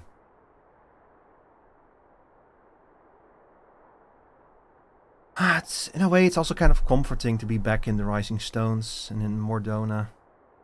I wonder what's gonna happen. Of course, should it serve to satisfy your ambition, you are welcome to deal with the reflections as you deem fit. Yeah. Like the pariah and wanderer who satisfied his own when he brought the star to the brink of ruin to face you. Her drawing parallels between us and Xenos at this point is kind of interesting. Like her kind of going like, yeah, if you go against us, you're no better than Xenos. And like, bitch. Look, I like adventure, but unlike Xenos, I don't set the world on fire to get it. You're the one who wants to kill so many people, not me. I'm trying to save them. Asshole. I detest evenings such as this. Too bright, too stimulating. The mind distracted by the inconsequential. And who, pray tell, are you? Voice. Oh God, it's Calyx, of course. You needn't be so wary. I merely come to offer information before my departure. Of course it's Calyx, I should have realized. What do you want, you little scroll man? Halmarut and I will soon cross the rift to observe the enactment of another Winter's plan. Our destination is the fourth. There we have it. That's our connection. We're gonna stop the Winterers in the fourth. It's literally Shadowbringers 2. A world locked in ice, whose lands are blanketed in thick clouds. In order to survive, man has fled to the skies, using great magics to establish new civilizations. Man, you had me at we're going to the fourth. You don't need to glaze me up any further than that. New lands, new adventures? Oh man, I am in. That sounds exciting. But yeah, I want to know why. Look, Calyx, you're throwing a bone in front of a dog. In front of, like, the dog known as the bone-catching champion. Why are you doing this? What is your goal here? Why do you want me to go there? I have my own designs I would see realized. Nothing more. How very ominous. Are you... So either he has like his own plan here. So clearly Halmarut's plan is going to be to like force a rejoining of the reflections before the solstice can happen. Maybe Calyx wants the solstice to happen so that our only choice is to turn back to his original plan and become like endless, become digital constructs. Maybe that's his goal. But you know what? I'll take a force similar to the Ascians, but with way more people with their own agendas fighting, backstabbing each other. That's way more interesting already. But yeah, Believe me or don't, as you like. For all I know, you lack the means to follow us anyway. You know I don't lack the means. You know that I'd have a portal now.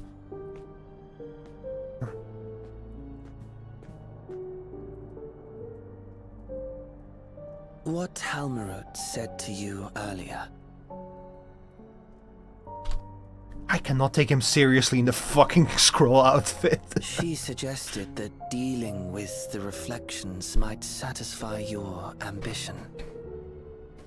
But is that truly so? You have seen battles beyond counting, have defeated even the fear of death. Is there some conclusion that you seek, no matter the cost? Interesting question.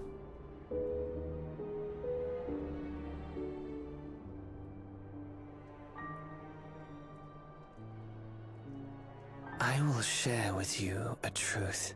That's a good question, yeah. He's basically asking us, what the fuck are you gonna do when you run out of adventures? I guess retire? I guess go to the next MMO? I'll step on a space... Calyx, I literally have a spaceship. I can just go to the stars and search for another adventure. And besides, the truth that we learned in Endwalkers, there will always be strife. We have an ambition that we wish to fulfill. To that end, we may share information with one another, but we do not necessarily share the same beliefs. So yeah, they really are like the Ascians if the Ascians did not have Elidibus to keep them together, yeah. And they're not actually like ancients. They don't have ancient things. They just have like, I guess they have just the one ancient. But tell me what, Calyx, what's going on with Peshtaroth? And what's going on with Ultima? I know there's like at least 2 or 3 other Ascians that we haven't dealt yet with. Where are they in all of this? We have Peshtaroth, we have Ultima, we have Dodaphalon. Actions. I find those of my fellows objectionable. Ah, okay. So that's what's going on here. You don't like what Helmarud is planning. Be that as it or whatever the Winter on the 4th is planning. You want me to... It is the culmination of our lives' works that we would bring to the world. Fruits born of undying devotion, daring aspiration, and unwavering ideals. In other words, you're not that different from me, I get it. I would not see this world end now after I spent all my life trying to save it. No matter how we are reviled, no matter what we must steal, our actions will be vindicated by those who abide in the future we create. It is nice to see that writing is like returning to... I always like it when this writing gets philosophical like this, like especially when it pertains to like the Warrior of Light's own motivations. It's always interesting. It's kind of like, it's again like the emet-selch thing, where emet-selch himself deliberately invoked the whole idea of like, look, I'm just fighting for what I believe is the better future. Like I fight for my people just like you fight for yours. The problem is that like the Warrior of Light's motivations and the people the Warrior of Light was trying to protect were completely incompatible with what emet-selch was trying to protect. That's why we had no choice but to fight him. And I guess Calyx is kind of making the same point here, that he ultimately he's fighting for what he believes is the right thing to do. In your benevolence, you may seek to save everything and everyone. But once all is consequently consigned to oblivion, your noble deeds will amount to nothing more than folly. For no living soul shall remain to judge them. Among the cosmic clamor hides a path untaken, Calyx. That's a lesson I learned a long time ago.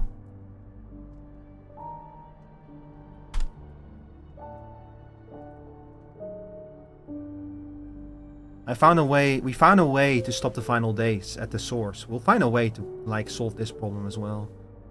I'm sure of it. We just need more information. I hope. Am I doing the right thing here though?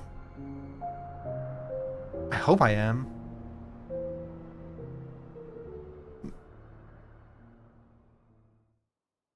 What if there's no other way? What if we are forced to make a choice? If shattered stars are doomed to mend, how turns the key to winter's end?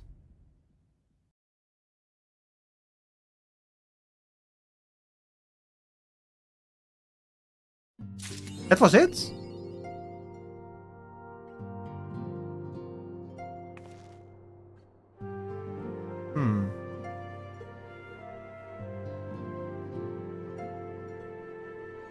So what the fuck is going to happen in part 2?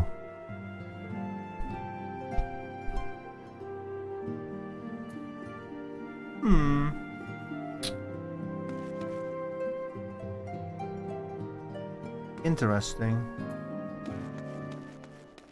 You know, audience, I've been brewing a theory for like a little while now about what part 2 is going to contain.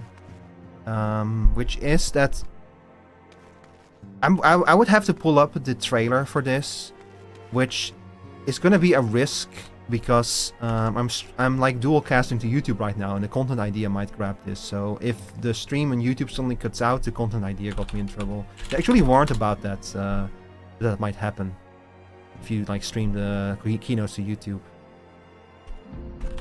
So hang on, let me grab Evergold.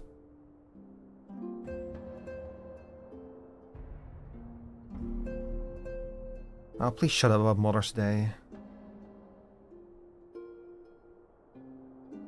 Okay, hang on.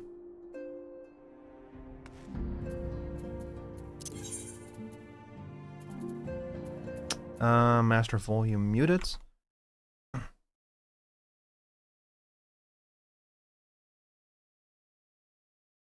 Hang on, chat. I'm grabbing my window capture. There you are. Hi, Mimi.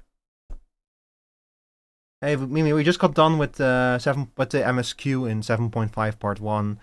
I am going to be talking right now a little bit of my theories. So I don't know if you play Final Fantasy XIV or if you care about spoilers, but I'm gonna be talking some spoilers about the story. But also welcome in. If you don't care, if you're already caught up, you're welcome to stay. But otherwise, consider this a... You got it done earlier today? Okay, perfect. Well, I was just pulling up the trailer again. Here we go. All right. As per usual, chat, this is my archive account, not my main YouTube account. So that's why the recommendations are like the lowest common denominator shit. Like this Balenciaga bullshit, man. Yeah, I too can make stuff in AI that looks like Harry Potter. You're not special, Balenciaga.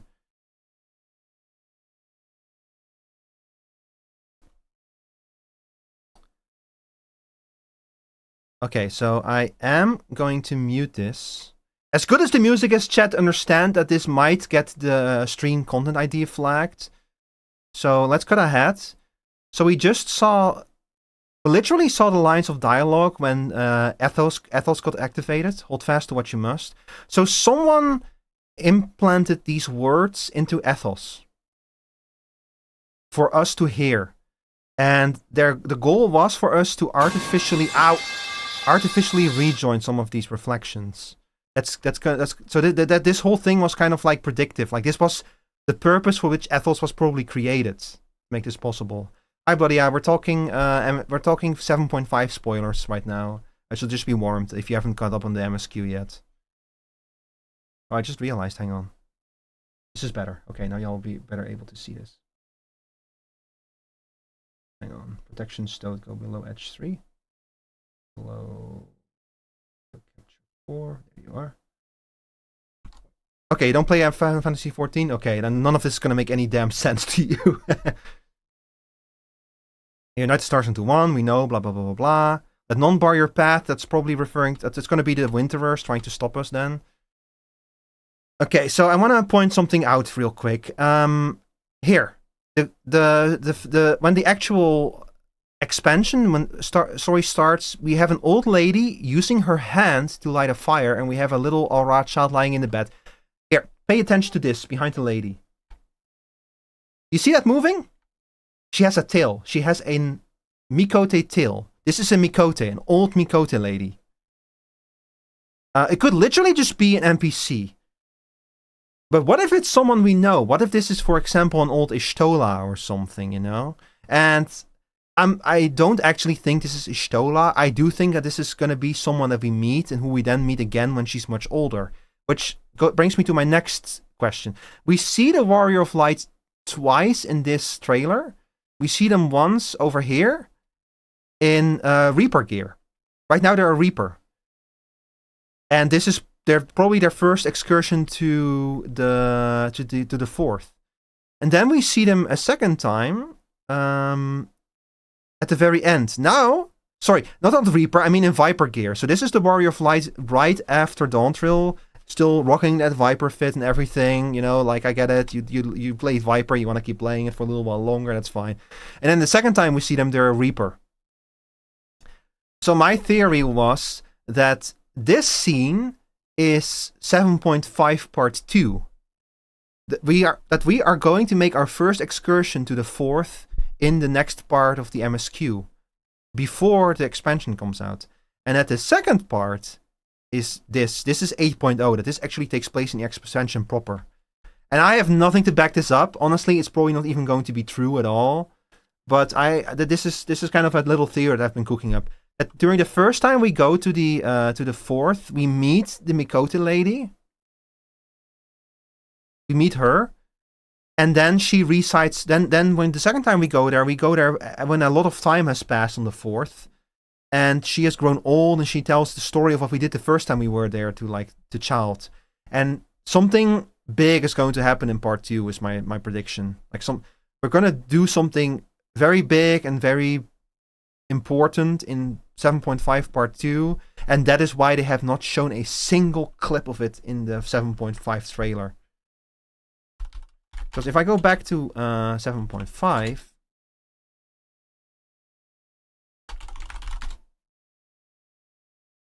I could see a Solence taking place before the part 2. Or part 2, yeah, that's my current theory, that we are going to have a solo instance in the fourth for part 2. And something is going to happen. Like, there's a chance that the old lady is Ishtola and that she's going to be stranded there. I don't think that they would actually do something like that, but they might. Hi, the Cat Boy Zero, welcome in. Because there's always a solo instance? Yeah, exactly. I think that's going to be something like that. It doesn't even have to be the fourth. It could also be like something with the first, maybe. Like, if the 13th is starting to collapse in on the source, the same thing could be happening on the first right now. The first could have started to collapse in on the 13th. Sorry, on the source. So here we once again have we have the dungeon. We have the dungeon boss. This is the end. This is them removing the key from the device. This is her on the moon. This is us activating the portal for the first time to go to the 13th. This is Beastmaster stuff. This is still Beastmaster stuff.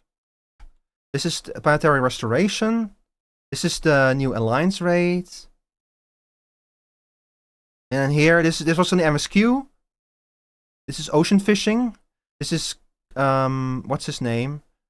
Hildebrand. This is PvP. This is the last cutscene that we just saw with Calyx talking to us. To catch on Cosmic, you can't. It's already over. The Cosmic exploration is like a temporary thing. That's what I don't like about it. It's not permanent. It's temporary. Here we once again have the portal. We activate the thing on the moon. The trial. The trial is really cool, by the way. I really want to play the extreme version of it. Here we have the animation in the... Man, that fight was so fucking sick. There's going to be a new standard for fights going forward. I think this is the alliance raids. Again. This is once again from the cutscene.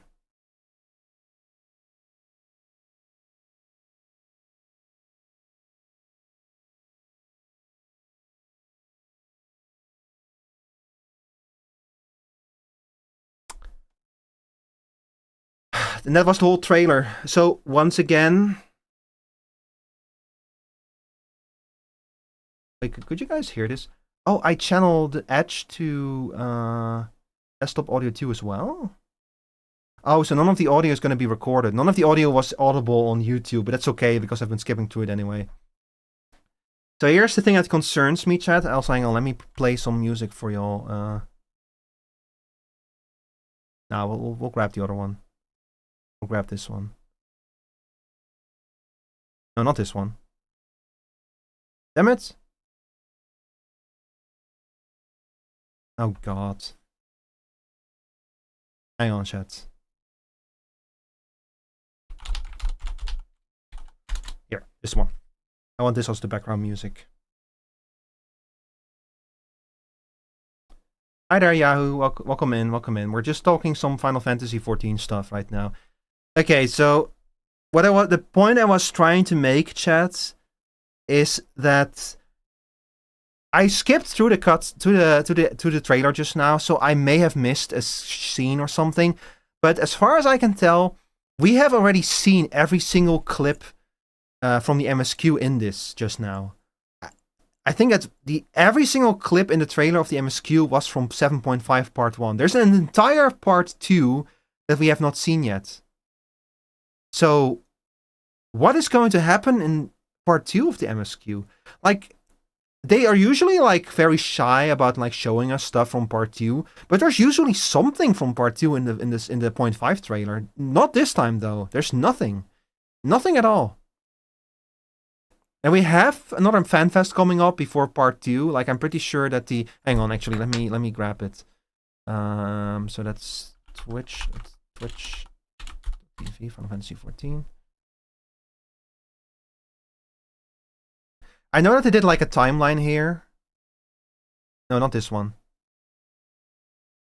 5 days ago, 4 days ago. Is this the one, right? Yeah. Okay. Now this is the fucking... Oh, this is the whole thing. Okay. Never mind. We do have the right one. Let me grab the timeline. Here. As the CEO, I don't care.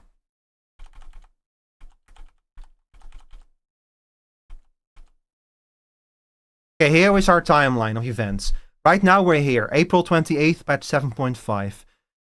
2 months from now we're getting patch 7.51, which is going to have Planetary Restoration, it's going to have Kafka Ultimate, it's going to have the final quest in the Allied Society quest lines. Then happens the Final Fantasy Festival in Berlin, and then like 2 months later again is patch 7.55, which is Hildebrand, and more the next step of the field operation. Then in September, all the way in September is patch 7.56. This is Beatmaster, and only in September are we actually gonna get part 2 of the MSQ. September. We're almost in May right now, and we're not getting this until 8 September. We are 4 fucking months away from this. 4 fucking months from part 2. And even here, they use a screenshot from the part 1 of the MSQ. They wanted to spoil nothing about this. We're getting so much stuff. We're getting an entire FanFest before part 2. And only then do we go to the final FanFest in Tokyo, like in November. Which is, again, 2 months later. And only in fucking December do we actually, like... only in January of 2027 do we actually get like the next expansion. Oh, it's gonna be such a long wait, and I just know that when we actually get that part 2, like there's a chance that some crazy fucking shit will happen in it, but there's also a chance that it will be like a big nothing burger, that it will not actually like expand on any of the way. Like one lesson I've learned with Final Fantasy 14 is that. Be a bit careful with like going too wild with theories, because there's a good chance that like they'll do something else. Like I had some fucking crazy insane theories for Shadowbringers, and Shadowbringers was great and had like, a lot of crazy shit happen in it, but the fucking theories were like on a whole different level. Like theories that like Matoya was gonna like die and transfer her mind to Ishtola, and that's why Ishtola is referred to as Master Matoya in the trailer, and then we find out, no, it's just that Ishtola joined like a group of people who don't want to use their real name, so she decided to adopt Matoya's name so that she didn't have to use her real name. That was kind of that was the reason why she was Master Matoya suddenly. You know, that kind of stuff. Man, it's gonna be such a long wait. I don't want to wait. I want it now. I want it now. I want it now. I want it now. I want it now. Okay, chats. I technically have 6 hours of stream left this month, and we have 2 days left. So I might do something extra for stream in the next 2 days, just to use up those 6 extra hours. I'll have to think about it if I want to do something like that. But we did complete the MSQ, which was my goal for today. So I am going to raid out now. I already saw who I'm gonna send y'all over to. So why did Beastmaster have to be the last content patch of the expansion? I don't know. Like I'm not really happy with the way that they've been spreading out content. Like I get not wanting to leave the game hanging for 6 months with nothing, but bro, this is basically nothing. This is like instead of giving me a piece of toast, you give me a piece of toast with like with like a hint of jelly on it, you know? Like it's like a tiny little piece of jelly in a corner of the toast. That's basically what this is. Like the marmalade cannot be this thin, bro. Beastmaster might as well be an Evercold job. Yeah, at this point it might as well be, yeah. And I have to believe that they're done with development. Like they're working hard on stuff, you know. Alright, chat. Let me see. I'm gonna send y'all over to Show, who's currently playing Deadlock. Hey, you know what? Maybe I'll join her if she needs one more. So go say hi to Show, y'all, and I'll see you. If not on Friday, so the current idea is to do the alliance raids on Friday. If not that, then I might see you earlier than Friday for something. I don't know yet. We'll see. Maybe I'll do like 2 streams for the alliance raids because I have a lot to catch up on with them. However, for now, hang on, no, that's wrong. Chat. But as always, it was a pleasure. Thank you all for hanging out. Twitch, here's your rate message. YouTube, y'all are free. I am working on the next video. It's again, it's a backrooms video. It's taking a lot of work, but I'm very happy with the way that it's turning out because I made it together with some very funny people. All right, y'all. Thank you all for watching. Have a good rest of your evening, and thank you for watching. Bye bye.